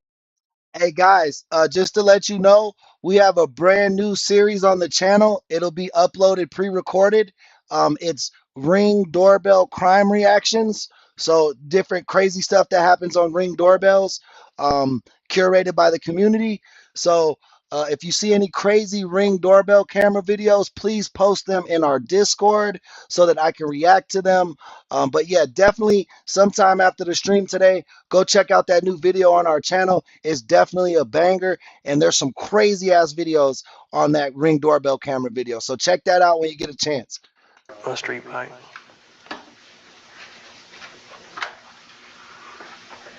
Any other vehicles? No, sir. You have your insurance card in your pocket? No, sir. Don't you normally supposed to carry a card that shows you got insurance with you? Yes, sir. It's in my vehicle. It's in your vehicle, okay. Is the 2007 Suzuki motorcycle in your name now? No, sir. Whose name's it in? My mother. Does she ever ride it? She bought it for my dad and me, so she knows ride it. Okay. The 2004 Chevy truck, whose name is it titled in? It may be in my name. I'm not sure. Who bought it for you? My mother. Okay. Yeah, thank you, Julius. Yeah, Winston, he's 22 now. So the shooting happened 11 years ago from the date of this tape.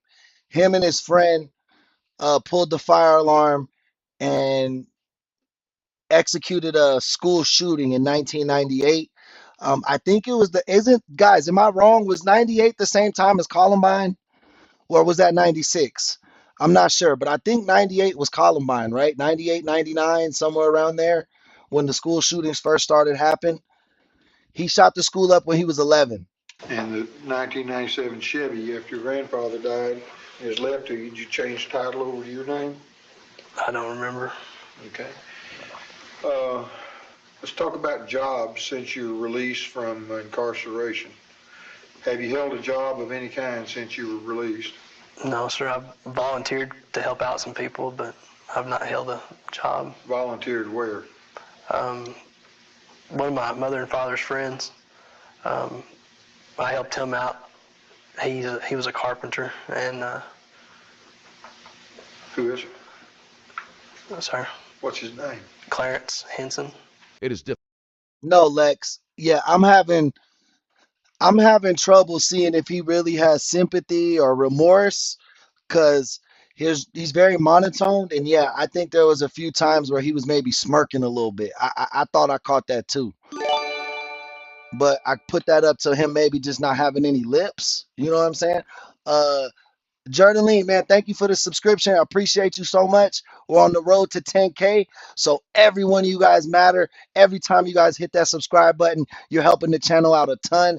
I appreciate you. Thank you. Difficult for any convicted felon to get a job. For Golden, it is nearly impossible when people find out who he is. Young man, you're gonna have to speak up. His name's Clarence Henson. Spell the last name. Henson.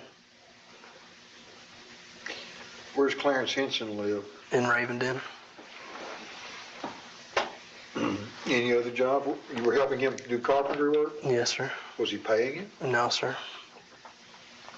How long did you work for him? It was off and on, mainly when he needed help with a bigger job. How long? Yeah, I'm not sure the point of this disposition. I think it was maybe to give the family some closure because the cop was asking him, has he ever reached out to them before to give them closure or like try to see why they did that or anything like that to see if he could explain the situation to the family. He said, no, I don't want to stir anything up. Um, and he's been out for a little bit. I mean, obviously he's been trying to get work. It's not working because of who he is and things like that. But I think maybe his lawyer said maybe we should go talk to the police and then the parents can figure out from the police kind of what happened. You know what I mean? That's my guess. How many times did you help him? How many days total? 1 day a month? 5 days a week?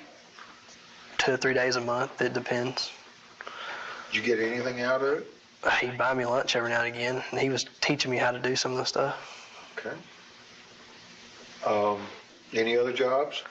A friend of mine from school, he had some batting cages, and I would run those for him every now and again when he couldn't be there.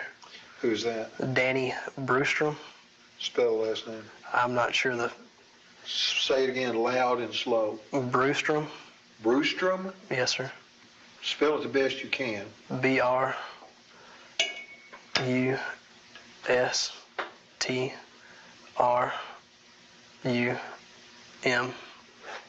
Yes, Nick, this is a disposition, but I'm not sure what that means. Like, can anybody who's a little more intelligent on the law let me know what an actual disposition means? Like, what's the point of it? Because he's already out of jail and stuff. So, is it a part of like his probation or something? Where does Danny Brewstrom live? In Batesville. Do you know where? Do you know his phone number? His phone number, but I don't know his... What's his phone number? It's written on one of the sheets of paper. All right, we'll pull it out. 612. 612? 9893. 612-9893? Yes, sir. What are you looking at now? It's a list of the jobs and attorneys that I was told to bring. Okay, let me see it, please. You've got jobs, all volunteer. Clarence Henson, Danny Brewstrom, and then your attorneys, Joe Perry and Danny Glover, right? Yes, sir. We'll mark this as Exhibit 20. Okay, Erica said this is an actual disposition. It's an interview of the suspect who committed the crime. So yeah, maybe it was a conversation with the police to help give the families closure since he's out of jail now. And that was brought in response to the notice of deposition ducis tecum, was it not? Yes, sir. All right, we'll go through that notice here in a few minutes, but we'll do it right now. Exhibit 21, or 21 will be the notice.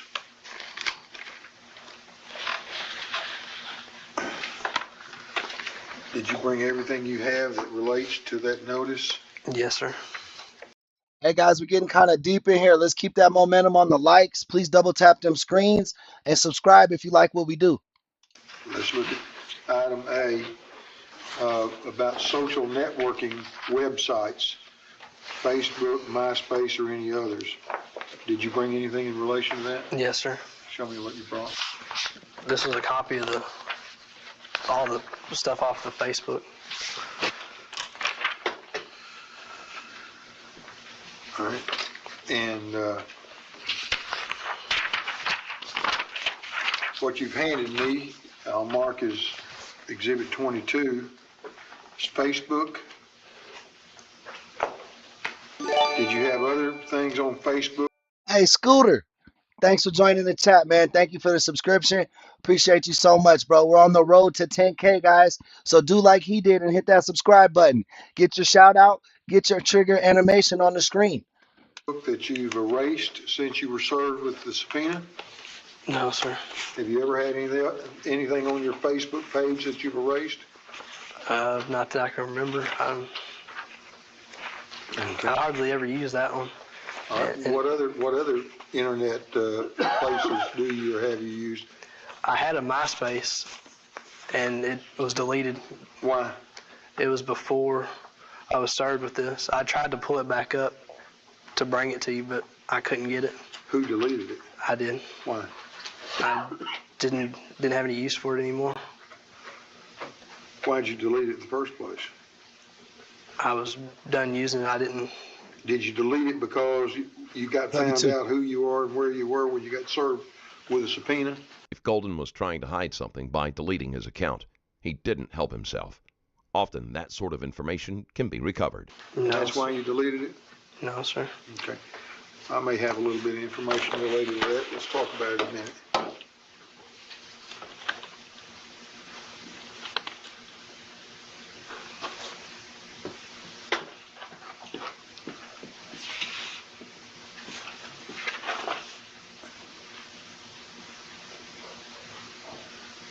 I don't know, Bradley. MySpace was way better than Facebook, bro. I miss MySpace. MySpace was dope. Like you could customize your backgrounds, you could have music playing. Like it was actually teaching kids how to code. Like that's literally coding. And then Facebook had none of that. Everyone had the same generic profile, same setup. I really liked MySpace more than Facebook, man. I think what got Facebook so popular was that you needed a college account to have Facebook in the beginning, like a college email. And at that time, shout out Sexy Lex, thanks for the sub. At that time, like my age group, which was probably like the first, like the millennials who first kind of were introduced to the internet in the way that we know it now. That we were all going to college about that time. So we were like, oh, MySpace is for kids. College is for Facebook. You know what I mean? And I think that's what really lit the spark for Facebook to take away all the popularity of MySpace.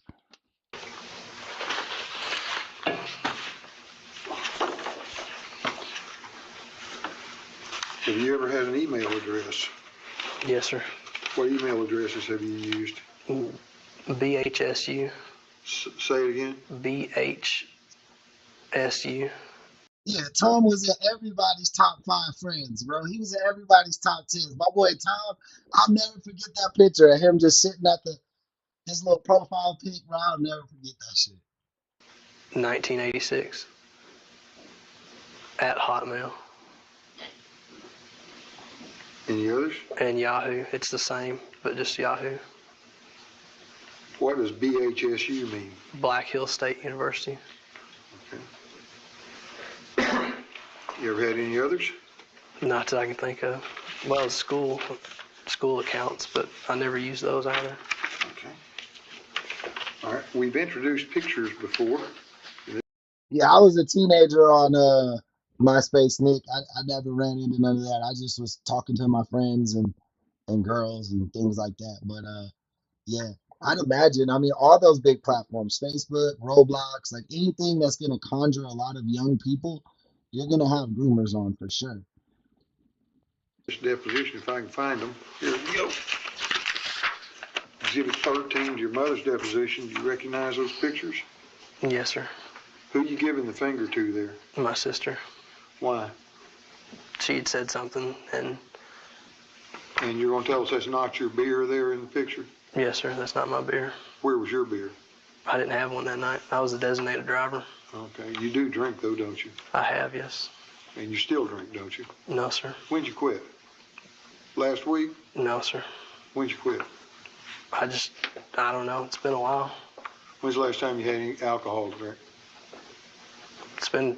Shoot, I remember I released my first podcast ever on MySpace, man, back in the day when I first started getting the itching to make like podcasts, to make content.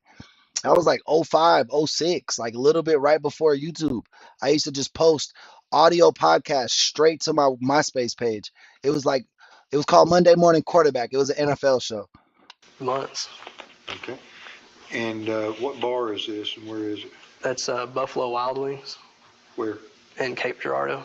What other bars have you hung out in Arkansas? I've been to the Moose at Batesville. You once or remember twice. there? No, sir. Did you have to sign in Yes, sir. as a guest? Yes, sir. Who'd you go as a guest of? You just sign your name under the guest thing. They just let you in? Whose dog was that in Exhibit 13? My sister's. What kind of dog is it? It's a mix of some sort. Okay. Well, where were those photographs posted? What website were they posted on? I think they were on my sister's MySpace.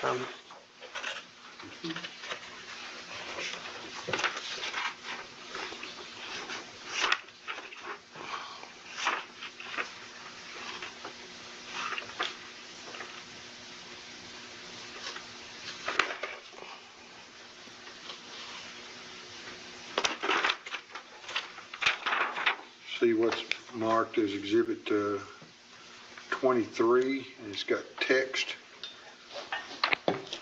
under it. It says, got a picture of you. It says Drew's little girlfriend is cute, but I think she's cheating on him with some handsome fellow named Martin, or I don't know who the pictures are. Do you recognize that? Yes, sir. Who is that? That's some of my sister's friends.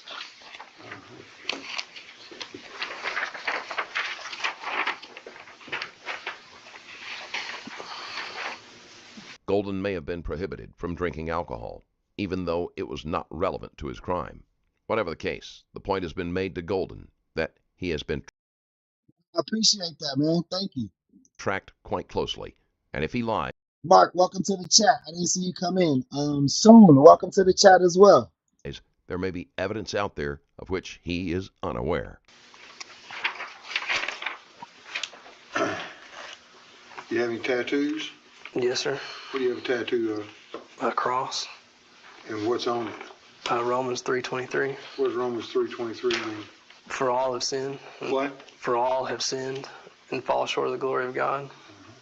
Exhibit 24, is that a copy of your tattoo you posted on the web page?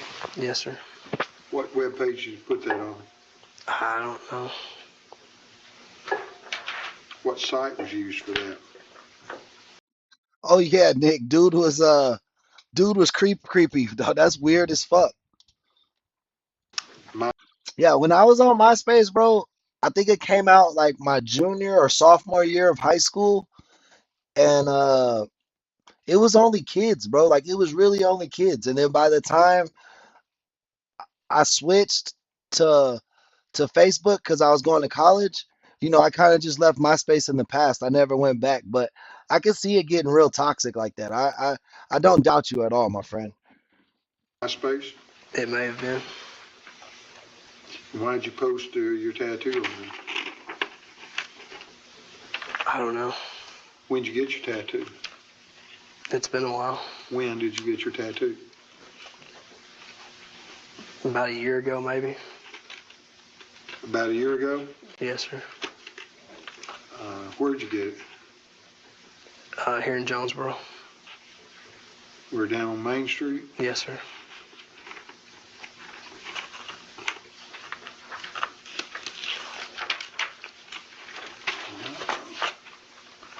We'll look at some other things in a few minutes. We'll get to them.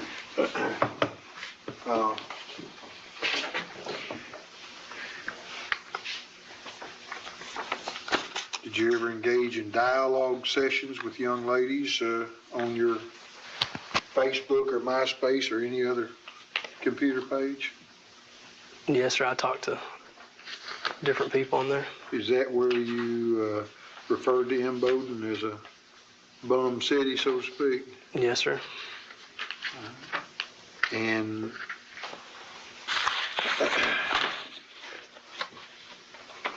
were you able to pull up any of those?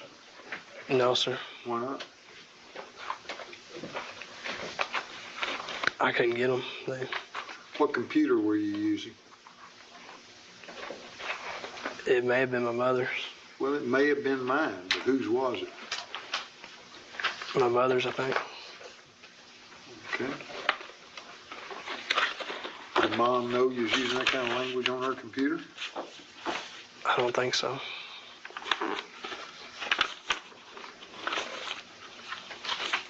You have received no threats from anyone since a year after this shooting incident, have you? No, sir.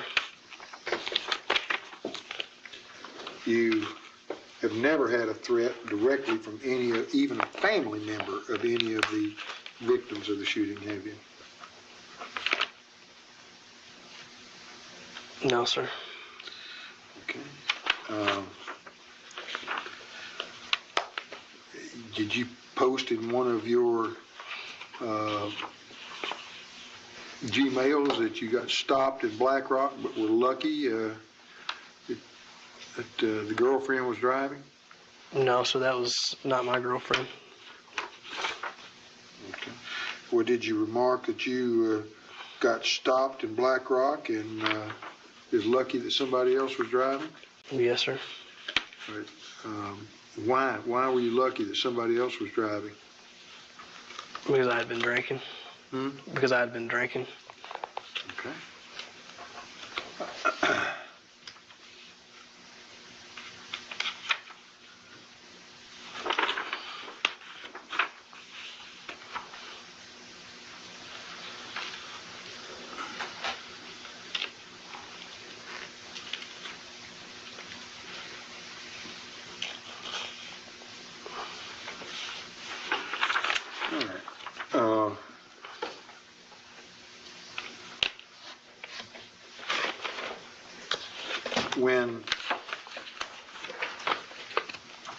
When did you first start posting on MySpace and so on?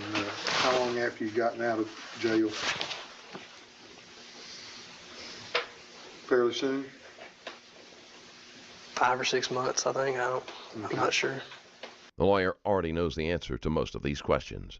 If he has been able to obtain the contents of Golden's emails, then he knows exactly which social media accounts have been used. When you were in Memphis, were you in a juvenile facility or a halfway house? It was a juvenile facility. Was it a lockup? Is that what it was? Yes, sir. Okay. How'd you spend your day there? We go to school, and then we go back to our rooms. Watch a lot of TV? No, sir, not really. Huh? Not really. Okay. The application for your gun license, you remember filling out an application for a gun license? Yes, sir. The application. Well, how the fuck could he get a gun license? I know he was a minor when this shit happened, but he did 10 years in juvie in a halfway house, and now he gets to walk scot-free. Them other little kids don't get to go to college. Them other little kids don't get to see their prom. Them other little kids don't even get to middle school. Was not true, was it? It wasn't complete. Well, when it says list all addresses you had, you didn't do that, did you? No, sir. So when you put down as a listing of addresses representing them as the complete list, that was not true, was it? Y'all got that? Did you? It wasn't true, was it? No, sir. Do you know Mindy, whoever that is, the notary public? No, sir. Okay. You listed on Exhibit 11 on June 28th, or June 21st of 2008, that, excuse me, Your address was 822 Siloam Springs Road, Evening Shade, Arkansas. That wasn't really true, was it? That's one of the places I stayed, yes, That's sir. one of the places, but that wasn't your residence, was it? And that was what was on my driver's license. And I was instructed to put what was on my driver's license. And who told you to do that? The firearms instructor. Who was the firearms instructor? I don't remember his name. And See, he's in a whole firearm instructing class. did you tell him you had other addresses? No, sir. He said that was what they normally do is they put what's on the driver's Did license. you ask him? Did you have to ask instructions on how to fill Jerry, welcome to the gang, man. Appreciate you. Welcome to the team. Thank you for the subscription. out your current physical address? Could you not figure that out on your own? No, sir. I didn't ask. Okay. Now, when it says over here on the other page,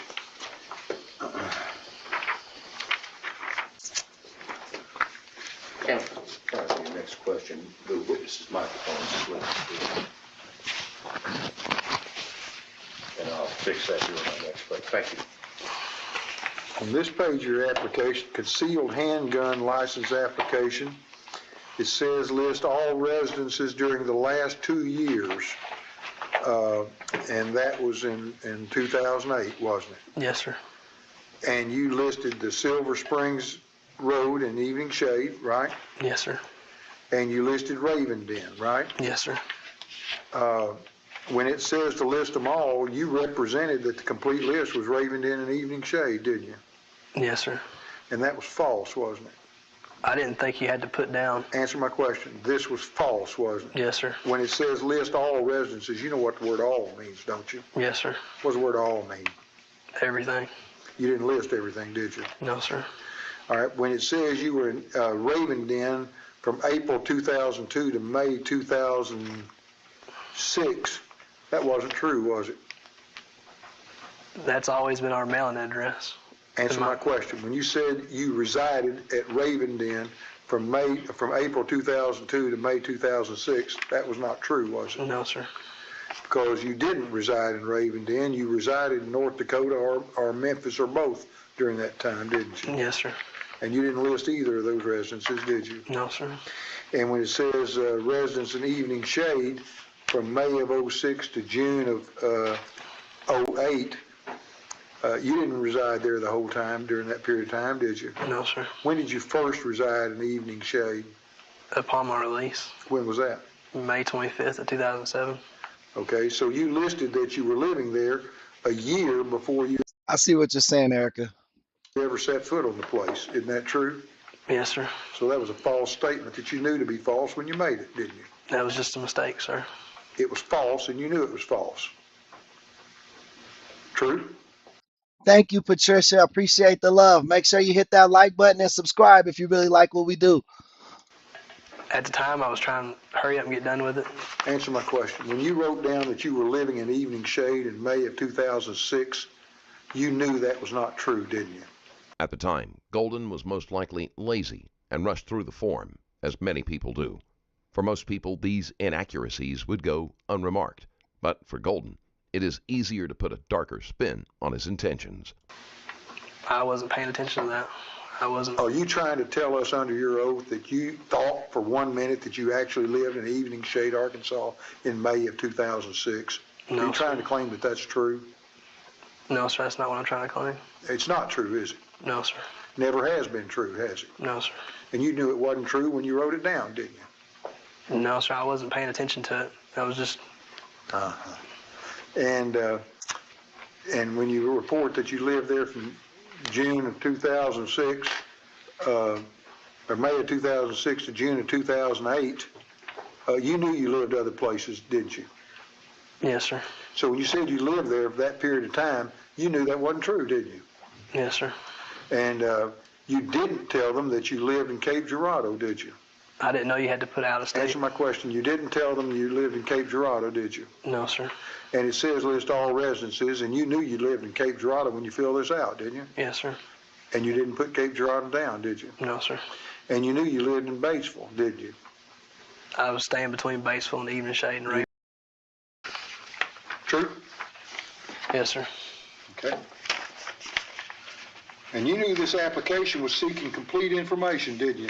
Because they were going to do background checks, right? Yes, sir. And to do a background check, you know they got to have complete information, right? Yes, sir. And you didn't want them to know about you being up in Missouri and changing your name from Golden to Grant, did you?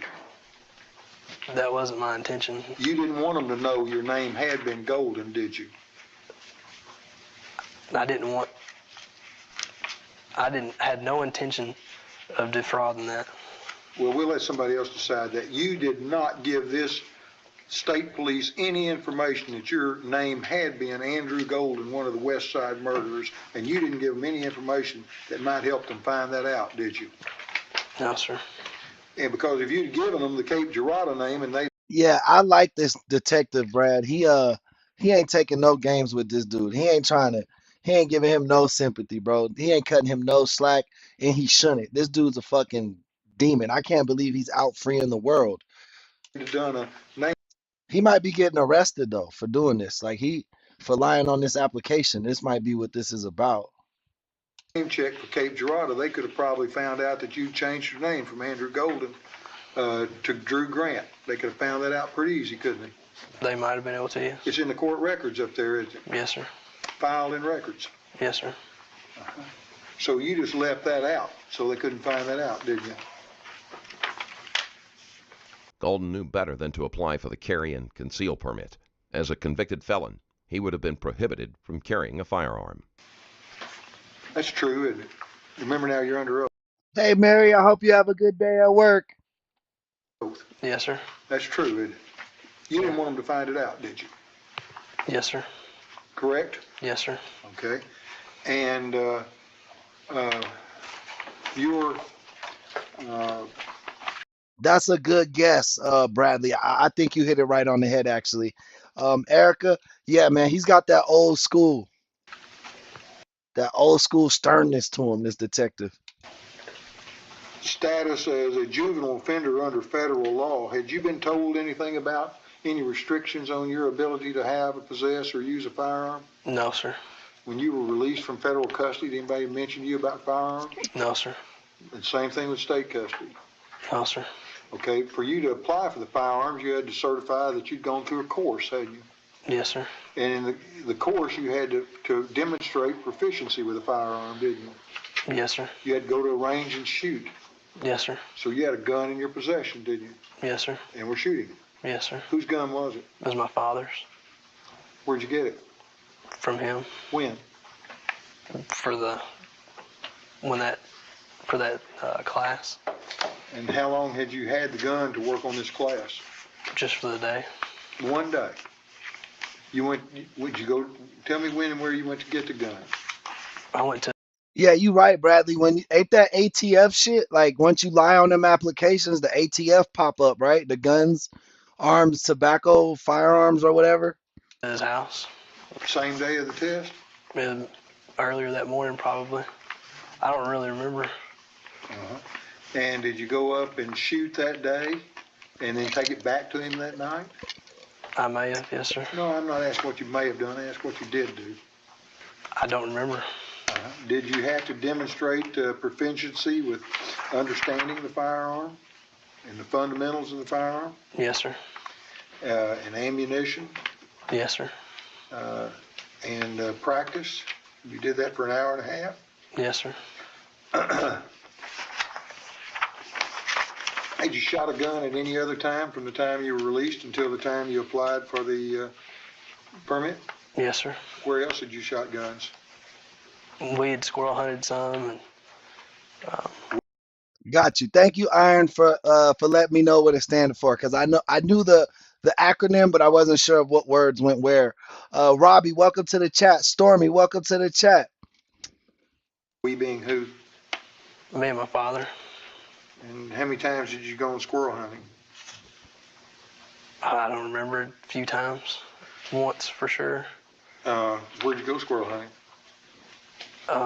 At Hardy, a place up there. One day or 2 or 3 days? Just. If you guys are just coming into the chat, this guy was one of the 2 West Side killers from the 1998 school shooting. I believe that was the first school shooting, bro. Like remember seeing anything before that. I could be wrong, but yeah, they killed like 5 or 6 people, 5 students, and I believe 1 adult. He was then let out of prison, I believe, when he was 20, or let out of the juvenile system when he was 20, 21, somewhere around there. And he's 22 now, and I think he's in trouble for lying on his gun applications. Once. One day. And did you do any target practice before you went hunting? Yes, sir, in the backyard. Yeah, because you hadn't shot a gun in a while, you needed to come make sure you were back polished up. Yes, sir. And how many rounds did you shoot practicing up? I don't remember. What kind of gun were you using? 22. Okay. And did you go hunting for anything else besides squirrels since you've been released? Yes, sir, deer hunting. It was all archery, though. Okay. When did you go archery deer hunting? What is a NOS noting? It looks like he's NOS noting. He was NOS noting about the guns. Last fall, some, and then once or twice this fall. All right. You ever gone deer hunting with a rifle? Not since. Oh, Justice. We got another member in the building. Everybody give Justice a nice warm welcome. You know we got to roll the carpet out for all the members. Thank you, guys. Shotgun? Not since you've been released? No, sir. How about before you were released? No, sir, not that I remember. I don't really remember going deer hunting before. Okay. The bow and arrows that were confiscated from you at the scene, were those yours or your dad's? My dad's. Where did y'all get those from? Who? Where did you and Mitchell Johnson get the bow and arrows that were confiscated from you? At your dad's house? It was in the gun room. True. I was wondering that. I was like, how the hell did he change his name, bro? Like, once you do a crime like that, like, you shouldn't be able to change your name, bro. Try to hide it. You know what I'm saying? Hey, Dirty South, welcome to the chat. I appreciate you. Sandy Cook, welcome on in. What? In the gun room, yes, sir. Okay. Have you been to any other schools besides what's shown on the GED transcripts and the other transcripts that we have? Just the GED and then the 2 colleges. Okay. In the Black Hill State, I didn't. Okay. That was all correspondence. All right. Are you enrolled in college now? I finished up the semester and I haven't signed up for other classes or anything. Okay. I take it you've not had a paying job of any kind since you got out of custody? No, sir. Who pays your bills? My mother and father. School, everything? Yes, sir. Okay. You get allowance? Just to get through the week, gas money and for food. You own student loans, or are they paying for your school? They're paying for school. Okay. Since you've been out and you've been back to Jonesboro 10 times or so, have you driven by Mitchell Wright's house? No, sir. Have you driven by the homes of any of the victims? No, sir. Driven by West Side and just checked the place out? Not that I remember. Been by your grandfather's home? Yes, sir. Thank you. I didn't think so, Dirty, but thank you for confirming that. I wasn't sure because, yeah, but thank you. I appreciate that. That sounds about right? Felons, you shouldn't be able to hide your past criminalness. Not saying that you should be judged by your past, because people do change, but you should not be able to fool people into thinking that you didn't have, that you never changed, or that never happened. You know what I mean? Did you ever go out in the woods where this shooting took place? No, sir, not that I remember. Okay. Did you ever go by the cemetery, since you didn't want to stir anything up?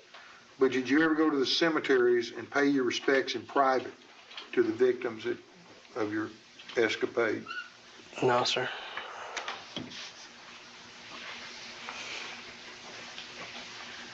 Are you a member of any clubs of any kind up in the school? Fraternities, clubs? No, sir. What bars do you go to up in that area? I've just been to the Moose once or twice. Okay.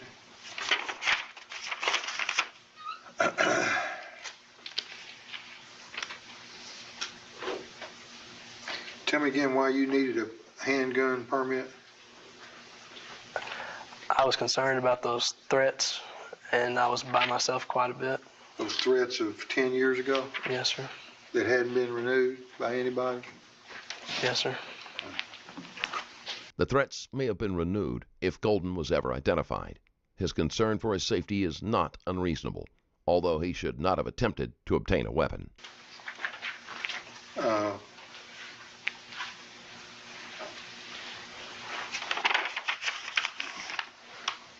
Do you own a gun now? Hey, that's cool, Dirty South.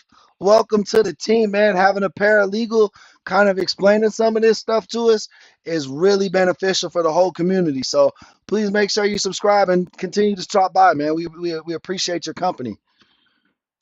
I purchased one firearm from my father. It was a gift. What gun is it? It was a small caliber single shot rifle. That's okay, Justice. You a member. You get an update anytime you want. Guys, sign up for your memberships. If you come in halfway through the case and you need an update, I'll pause the show for my members. So shout you out, Justice. But basically, this kid was one of the first school shooters in 1998, the West Side Murderers. It was two shooters. He was one of them. So he went to jail when he was 11, 12 for the shooting, the school shooting. His friend and him pulled the fire alarm. Everybody came outside. They shot them. Ended up killing like 5 to 7 people somewhere in there. He then went to do the juvenile courts, obviously. It seems like he got out around 2021. He's 22 during this interview.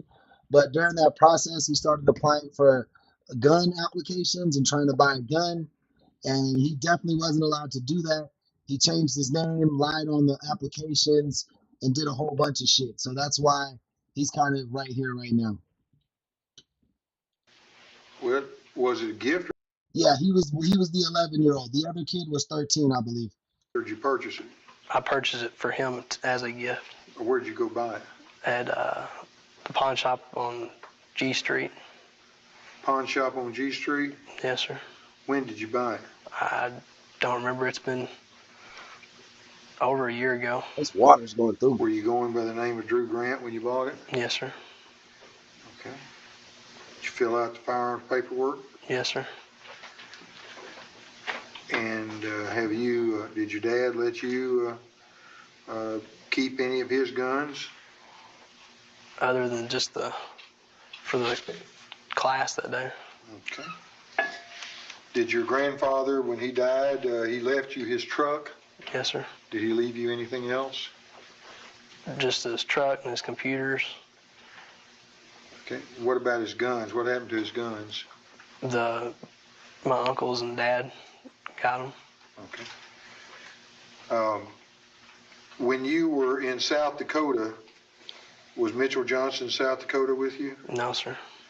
Was there anything when you were in South Dakota that Mitchell Johnson constituted any threat to you while you were there? No, sir.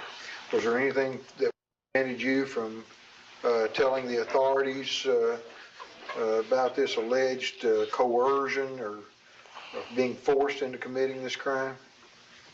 No, sir. Other than the appeals going on at the time, What? Other than the appeals and things going on. When were the appeals going on?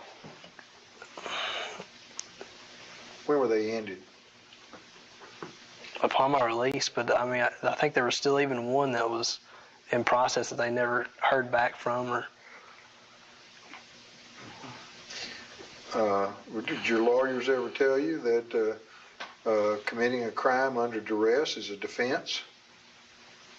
No, sir.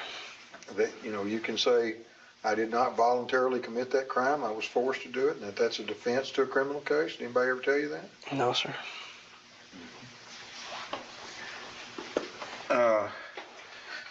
When you were in Alexander, first of all, when you were in Craighead County, you never told your parents or anybody else that you were forced into this criminal action. Is that correct? Yes, sir. Not that I remember. And were you and Mitchell Johnson in the same cell pod?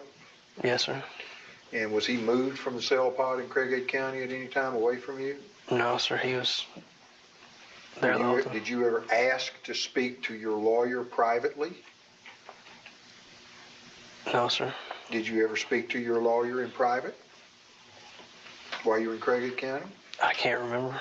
Did you ever speak to your lawyer in Craighead County with you and your mom or your dad or any other adult there? Where do you sub to the channel, Winston, or where do you join the membership? I thought you for sure were a subscriber already. You're always hanging out with us, helping us out. Yeah, just go to the channel. It should be on the three dots. If you're watching on a mobile iPhone, just go to the three dot. Oh, wait, no, that's not it. Just click the little or icon and go to the channel, I believe. I'm not sure what your screen looks like, but yeah, just subscribe and like the channel, man. It helps us out. I don't really remember if we did or not. I don't. When was Mitchell Johnson, when you were transferred to Alexander, was Mitchell Johnson also transferred to Alexander? Yes, sir. Were you in the same pod or unit there? Yes, sir. There you go, Winston. I just put our membership in the chat if that's what you were looking for. Were you eventually separated? Yes, sir. Why? I'm not sure. I think he'd gotten in trouble. Mitchell Johnson also transferred? And he was put in a different unit? Yes, sir. Did you ever notify the officials at Alexander that you were afraid of Mitchell Johnson and wanted to be segregated from him?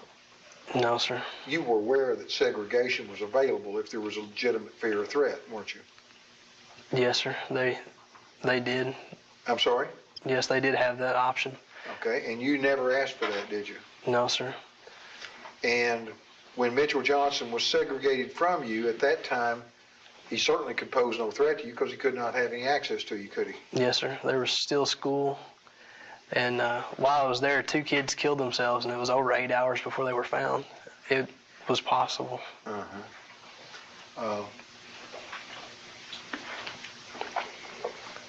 You did tell your... Yeah, the membership is what gives you the stamp next to your name. You see how everyone has that blue star? That means they're our members. They're part of our member program. Yeah, that's how you would get that. mom and dad or some other people about Mitchell Johnson forcing you into this while you were at Alexander? Just my parents. If you could tell your parents, there was no reason you couldn't tell the authorities, was there? It is true that Golden could have alerted the authorities to his fears. However, this does not always work, and murders and severe attacks still occur within prison, sometimes with those in charge turning a blind eye. No, sir. Okay. When you went to North Dakota, or South Dakota, Mitchell Johnson wasn't even at that facility, was he? No, sir, he wasn't. No reason you couldn't tell authorities about this claim that you were forced into this, was there? Other than the appeals, no, sir. Okay.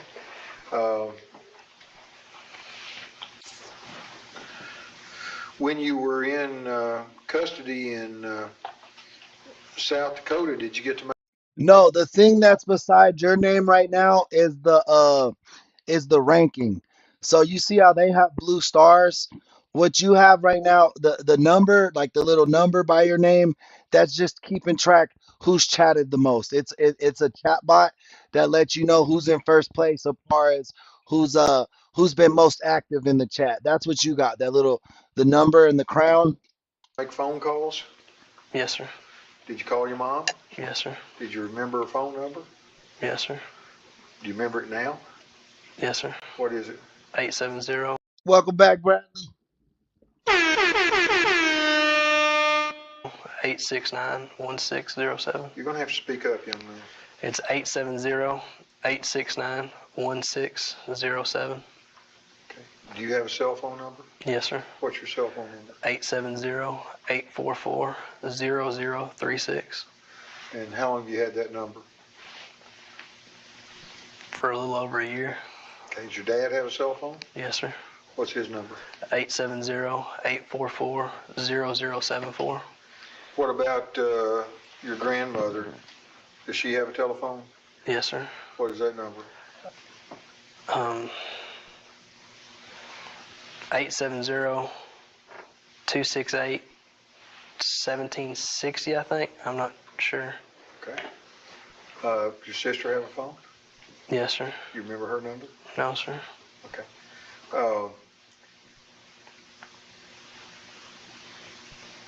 How often would you call your mom from South Dakota? For sure, once a month. I was given a call once a month. I can't hear you. I was given a call once a month. That's what you were allowed? That was the free one. They had a collect phone that you could call. Okay, so you got a free call once a month. Yes, sir. And then you could call collect whenever you wanted to, that they would accept it? Yes, sir. How often would you call or collect? Maybe once a week, I think. Okay. You also could write her letters? Yes, sir. And you, in fact, wrote her letters and sent her cards? A few, yes. Okay. And did you get correspondence back from her? Yes, sir. What'd you do with it? Usually, I threw it away after I'd get done reading it. No, Erica. He was talking about the phone number that the guy just gave away. And I never really kept any of it. Okay. Have you talked to Mitchell Johnson in any way, corresponded with him, communicated with him in any way from the time you were in South Dakota until today? No, sir. You've read his deposition, or did you see the videotape as well? No, sir. You just read it just online? read it. Yes, just read it. You saw in his deposition where Mitchell Johnson said you were the ringleader and blaming you for this shooting incident? Yes, sir. Is that true or not true? It's not true. Okay. Well, when did the conversation about doing something first begin about the West Side shooting? I don't remember. Was it 2 days before? Or the Monday before? It was longer than that. Huh? It was longer than that. Longer than that. How much longer? 2 weeks? A couple weeks. Tell me how it first came up. Mitchell said that he was angry at some people and related to the gang stuff. Him and somebody else had been into it, and he said he was going to get some people back over the gang stuff. And where did you come into play in that? I think he knew that I had the guns, and that was... Tell me about the conversation. Tell me who said what to who. I can't really remember. It's been so long ago. Tell me the general nature of it. How do you know you had guns? It was known that I hunted and fished and stuff like that. It's common knowledge that you were a good shooter and had guns? Yes, sir, and I hunted, yes. In fact, you had your own gun, didn't you, when you were that age for hunting? Yes, sir, a 22. You had a 22, that was your own, didn't you? Yes, sir. Did you also have a pistol? Not that I remember. Okay. Now, when Mitchell Johnson told you that something was going to happen, that he was angry with some people, what did he say was going to happen? He never did say. Not in the beginning, anyway. He just... What? Well, he really never said. He just said that he was going to get some people back. He said he was angry about the gang stuff and that they were testing him. And Johnson had a fascination with gangs and hoped to one day join one. Although he wasn't a member, he claimed at school to have connections. All right. What'd you say to him? I just... Oh, they're over at their granny's house right now. My wife and the baby are at the granny's house right now. Thanks for asking, Erica. just kind of blew him off. He was always talking about gang stuff and this and that, and I never really paid much attention to it. Did you ever see any evidence of any gang activity at West Side School? Other than him, no. And did you ever see any indication from him that he engaged in any gang activity? He would flash gang signs and wear colors and just different stuff like that. All right. What about smoking pot? Did you ever smoke pot? No, sir. Did you ever hear about Mr. Johnson smoking pot? Yes, sir. What'd you hear about that? He told me that he'd smoked pot with his dad. Okay. What about violent films? Did you and he ever watch violent films? I'm talking about not necessarily together, but like the Rambo films where there's a lot of shoot 'em up stuff, things like that. I watched action films as a kid, but we never did watch anything together. We didn't have anything to do with each other really outside of the school bus. Okay. So you watched action films, may not be Hey, Freedom, welcome to the chat. Rambo, but things like that, correct? Yes, sir. And you'd see people get shot and die and blood and guts everywhere. You saw that on the action films, didn't you? Yes, sir. Of course, that was before the West Side shooting. Yes, sir. Did you have any video games that you played that involved action games or violent videos? Not that I remember. Okay. When a couple of weeks before, Mitchell said he was going to get in the world is it then that you shot Natalie's in the head? I didn't know that I did. You didn't know you did it? No, sir. Expert marksman, and you didn't know you shot a little girl in the head? No, sir. I didn't intentionally aim at anyone. I never. Well, you know where you point a gun and pull the trigger, that's where the bullet's going. You know that, don't you? Yes, sir. And you're telling us it just accidentally, coincidentally hit her right in the head? I never aimed anything. You're telling us it's purely an accident that that bullet hit her right in the head? I never aimed anything. Mm-hmm. What about the others that you killed? Do you know how many you killed? No, sir. Do you know how many people were killed altogether? Yes, sir. How many? 5. Do you know how many Mitchell Johnson killed? No, sir. Do you know what the ballistics report shows how many were killed by the .30-06 or who was killed by the .30-06? No, sir. Do you know how many were killed by the carbine? No, sir. Do you know where the people were located that were killed? No, sir. They were scattered out all over that area, weren't they? I don't know. I don't remember. You're telling me you didn't take aim at anybody? Yes, sir. I never took aim at anyone. Just coincidentally managed to hit them right in the head. Not even taking aim. When you're shooting at a roof of a building and up in the air and at dirt. I never aimed at anyone, sir. Did you aim at the dirt? No, sir. I didn't aim at anyone. I was shooting at the gym wall. Did you hit the gym wall? The gym wall? I don't know. Well, you know, you were a good enough shot that if you aimed at a gym wall, if a person was standing over where your mother is and the gym wall's by the door, from 25 yards, you could hit the wall instead of your mother, couldn't you? Yes, sir. So if you hit your mother, it's because you're aiming at her, right? Yes, sir. And if you hit those people that day, it's because you were aiming at them, wasn't it? No, sir. I never aimed at any of them. All right. You know the names of all the people who were injured? No, sir. You know how many were injured? 10, I think. Do you know how badly any of them were injured that weren't killed? No, sir. Did you ever check? No, sir. From some of the people you knew in school, did you ever call them from the time you were in juvenile up until today to say, hey, how's everybody doing? The people that were shot, how are they doing? No, sir.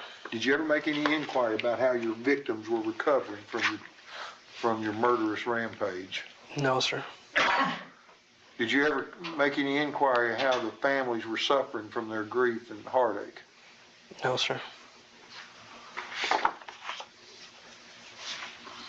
Golden tries to claim that he didn't take aim, but given his story with shooting and the location of the wounds, this is far from believable.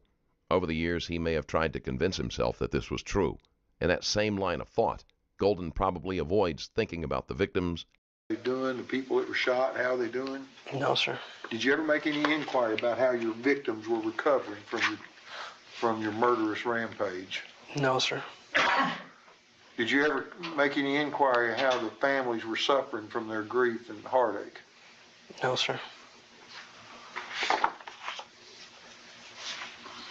Golden tries to claim that he didn't take aim, but given his story with shooting and the location of the wounds, this is far from believable.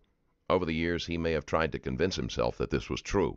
In that same line of thought, Golden probably avoids thinking about the victims and their families. I'm going to show you a diagram marked to another deposition as Exhibit E. Have you ever seen that before? This diagram? Mm-hmm. No, sir. Well, it's a diagram made by the police to show where people were who were killed and others who were injured and where the two shooters were. And those two shooters would be you and Mitchell Johnson, right? Yes, sir. Okay. And they've got an index here. See this number here, 55? You know Yes, who sir. that is? No, sir. That's the teacher, Shannon Wright. Did you see Shannon Wright outside that building that day? No, sir. Did you see people coming out of in response to the fire alarm you pulled? Yes, sir. Could you tell who any of them were? No, sir. From 25 yards away, you couldn't tell Miss Wright from 25 yards away? No, sir. From 25 yards away, you couldn't recognize any of the kids in your class? No, sir. You expect us to believe that? I wasn't looking at him. Where were you looking? From 25 yards away, you couldn't recognize any of the kids? Bev, welcome to the chat. What she say? She said, "Oh no," or Bev Conklin said, "Oh no, I'm on the channel now. I won't be working for a while." For a bit because I'm here. I love this channel. Thank you for everything you do, Fade. Hey, Bev, appreciate you for stopping by and being one of our loyal viewers. Definitely make sure you hit that like button and subscribe. Also, guys, if you really appreciate what we do here, definitely consider getting our membership program. It starts at 99 cents. It's 99 cents a month, and it's a really good way to get a lot of bang for your buck and also support the channel. So, you know what I mean? If you guys are considerate, please take part in it. It really helps us out a lot. In your class? No, sir. You expect us to believe that? I wasn't looking at him. Where were you looking? I was just. Freedom isn't free. You're right. This dude right here is he was one of the school shooters from the West Side murders back in 1998. Now he looks like he's about to go back to jail for trying to obtain firearms after he got released. Just looking out. Looking out where? Over the playground. I wasn't. Thank you for that, Bev. I appreciate you.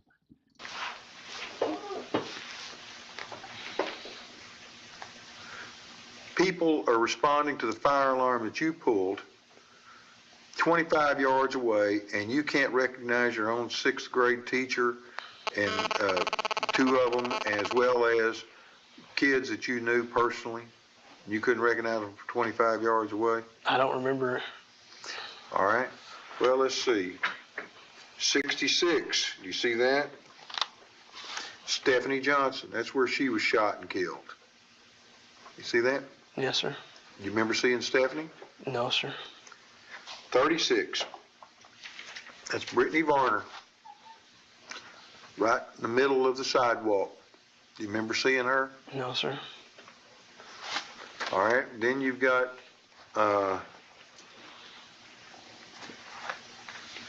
Natalie Brooks and Paige Herring right here. Yeah, this kid did the school shooting when he was 11 in 1998. So it was a year before Columbine. I believe it was in Oklahoma. Am I wrong, guys? Let me know if I'm wrong. See them? Yes, sir. See where they've got marked as the gym wall? The gym wall was Or over. classroom, I mean? Yes, sir. All right, here's the gym over here. Yes, sir. And you're telling us you're aiming at the gym wall. Yes, sir. And you're an expert marksman. Oh, this dude is a fucking piece of shit. He's taking no responsibility for this. I bet you that was his defense the whole time. Oh, we were just shooting at the walls. We accidentally shot people. We weren't trying to hit people. Sounds like that's his lie. Like that's how he's reasoned with it with himself throughout the years. You know what I mean? And you couldn't tell whether you were hitting these people or some of them or that gym wall. And the gym wall went up like 30 feet in the air, didn't it? Yes, sir. And these kids were 4 feet tall or so, weren't they? Yes, sir. And if you wanted to hit the gym wall, not the kids, you're a better shot than to hit the kids, aren't you? Yes, sir. As he looks at the diagram of the positions of the victims, Golden's breathing becomes more labored from the strain. To a certain extent, he is reliving those moments, and whatever satisfaction he may have taken in his actions is long gone. What about the men on the roof? Did you ever shoot at the men on the roof? No, sir. Did Mitchell?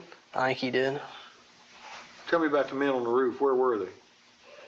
They were on a building behind doing construction work, I think. I'm not real sure. All right, now I'm going to show you what's Exhibit D to another deposition, and we'll mark these are copies of these are next to exhibit numbers. Tell me what they are, Steve. 26. Oh, here they are, 26 and 27. So we'll mark Exhibit E as 26, and D is 27. I'm sorry, it was in Arkansas, Jonesboro, Arkansas.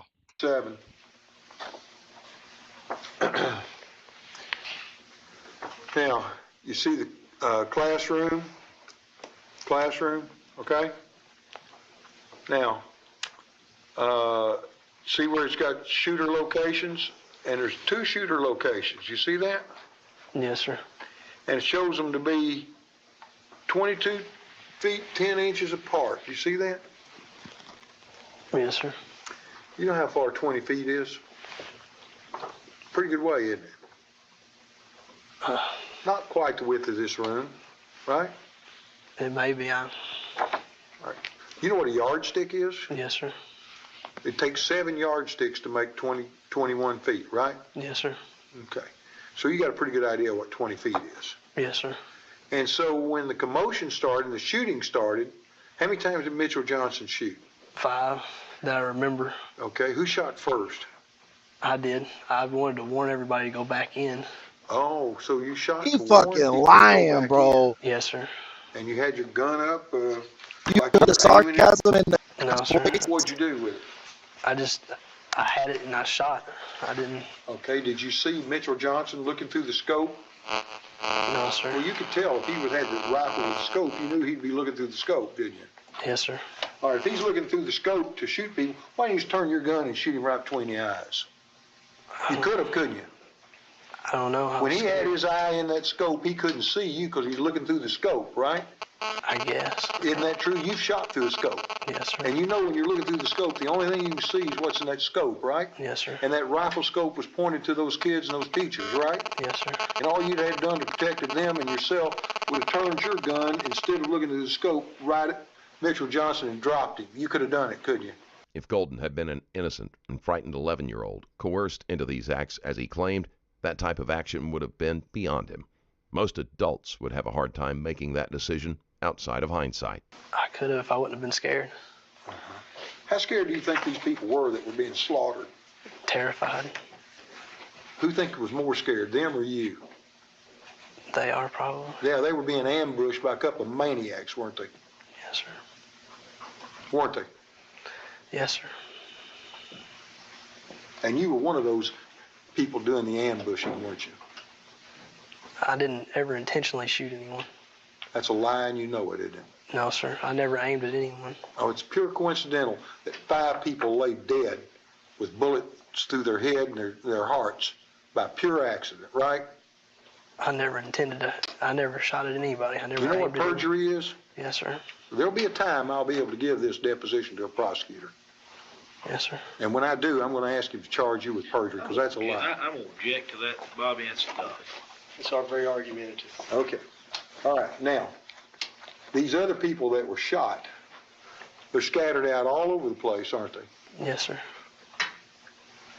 All at random? Or did you pick out any targets? I never aimed at anyone. Yeah, bro. When I was 11 years old, I was playing football in the street thinking I was going to be an athlete when I grew up. Like, I had no interest in shooting or guns at that age. I mean, some kids do that want to be cops and robbers, you know, like want to be police and stuff. But I never met a kid who was like mentally deranged like this. Like, it's crazy. Or maybe we just didn't know, you know, that they were like this. Okay. We got 3 minutes left on our tape. Exhibit A to... Seems like he had enabling ass parents. After he got out of jail for this, they continued to... They knew he was doing this shit. They knew he was changing his name. They knew he was applying for guns. They knew all this shit. His parents are fucking enablers. And they believed him. They were dumb. And they believed him. Like, oh, he was just a dumb kid shooting at the school wall and accidentally hit people. I guarantee you they wanted to believe him. If my son did some shit like this, bro, I don't know. I don't think I could forgive him. The deposition, that's your grandfather's gun room? Yes, sir. And the key was where? On that end. and the cable went through the locks. Yes, sir. That's the guns, Exhibit B to another deposition, coming up from the basement, right? Yes, sir. And there were those guns. Did he tell you to get any of those? No, sir. All of them's... Were those guns working guns? No, sir. None of them were. None of them were? Not that How'd you know they worked or not? You could tell that parts were missing off of them. Tell me what part's missing off which gun. That's just the stock and then the receiver. All right, tell me what parts are missing off these 3 guns right here. It's written on the... Huh? It's written on that piece of tape. He had those to fix. All right. What's missing on those? That one doesn't look like... Bullying starts younger than that. I would say bullying starts around 2 or 3. You'll see kids start to bully each other. But I don't think this kid was bullied. He shot none of his bullies. Like, that's why I don't believe I was bullied. Because how many times do they actually even kill the bully or the person that was abusing them? You know what I mean? They literally go up to the school and just shoot who's ever in front of them. That had nothing to do with any situation they've been in, bro. This dude killed like 3 or 4 girls. I guarantee you. It has a bolt in it, and I don't... Okay.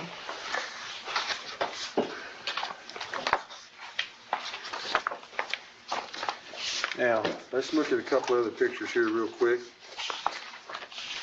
Exhibit 1 to another deposition is a lock hanging on a nail with a key. And that's the... Where's that other picture? See the deer head at the end of photograph A?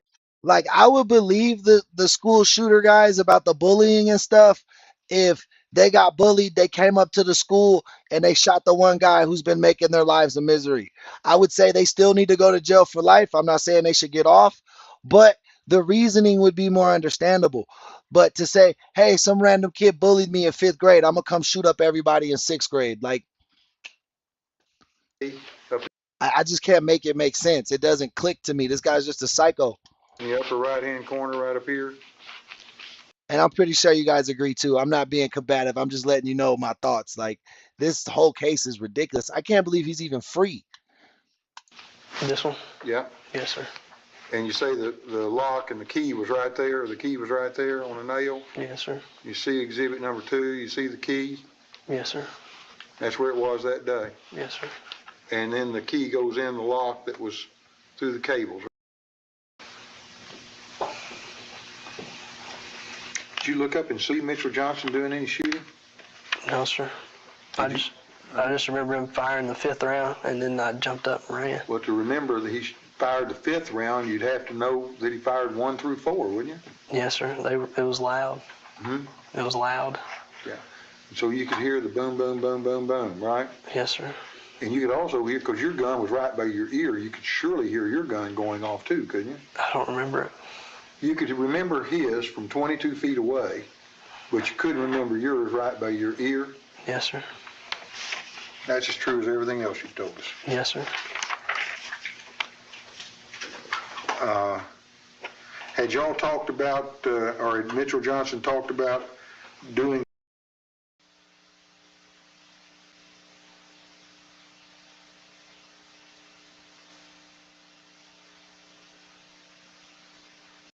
Would you take a polygraph to discuss the issue, a private polygraph? We're going to object to that. I understand the objection, but I'm just asking if you do it. Well, we object to that question. That tells me all I need to know. Thank you very much. And have you understood all of my questions? Yes, sir. Any answers you've given, you need to go back and change now to modify, correct, supplement, add anything to, take anything away from. Any answer you've given, I'm giving you a chance to change it. Otherwise, this deposition is going to stand as your sworn testimony. Anything at all you want to change? Nothing I can think of. Have I given you a fair opportunity to answer every question I ask you? Yes, sir. No more questions? We'll close the deposition. Is there anything further? No questions. No, sir. Thank you. The time is 4:14 p.m. and this will end the deposition. Andrew Golden remained in the Missouri area. On July 27, 2019, another car departed its lane and crashed head-on into a vehicle being driven by Golden, killing him instantly. His wife and young son were both injured and transported to hospitals where they made full recoveries from their injuries. And that's the end of today's video. If you liked what you watched, Is this deposition? Is this every question I ask you? Yes, sir. No more questions. We'll conclude the deposition. Is there anything further? No questions. No, sir. Thank you. The time is 4:14 p.m. and this will end the deposition. Andrew Golden remained in the Missouri area. On July 27, 2019, another car departed its lane and crashed head-on into a vehicle being driven by Golden, killing him instantly. His wife and young son were both injured and transported to hospitals where they made full recoveries from their injuries. Bro had a wife and kids? That's crazy. I don't even know how a woman would want to let his DNA keep going on. Like, why she would pick him. You could tell he was you could tell he was oh,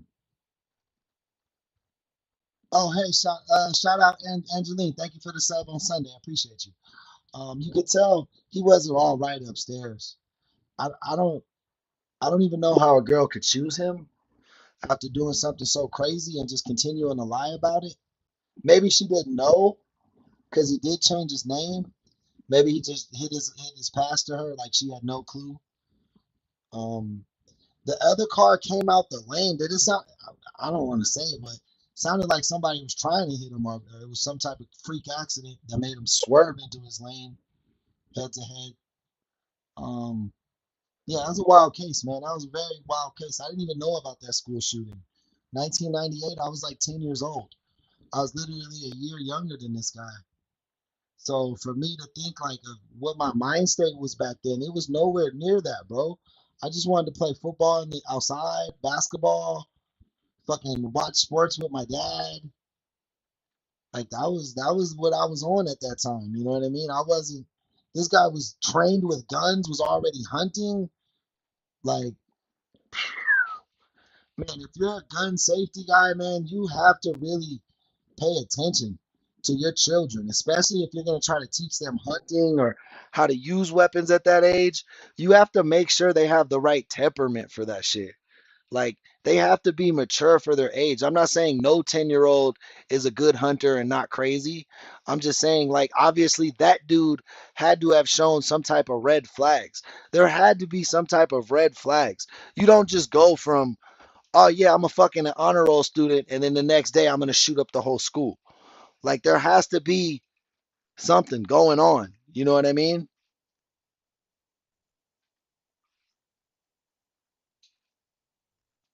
Yeah, I would love to know who was the driver too.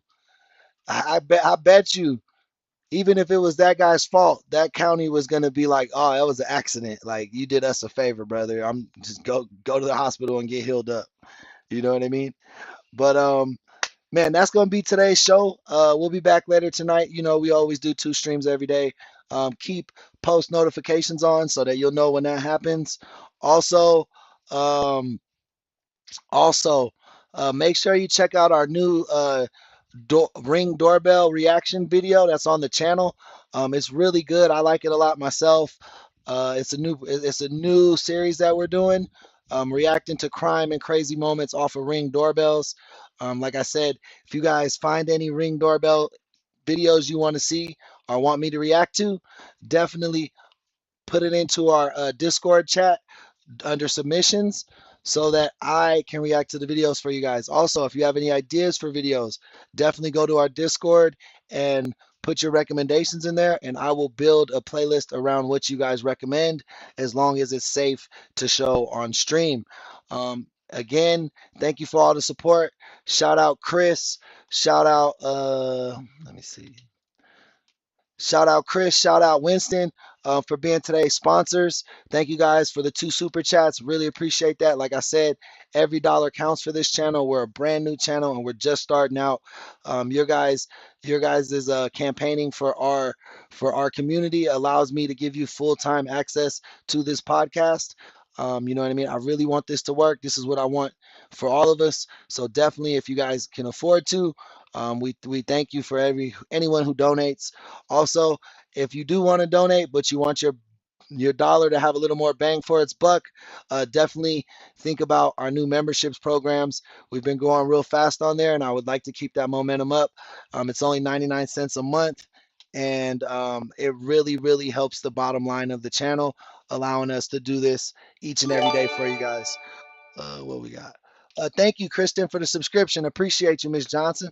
But that'll be the show today. Thank you, guys. I love each and every one of you. Thank you for all your support. Let's continue to grow. Fade King True Crime Reviews, where you guys are the star, and I'm just your co-host. Peace and love.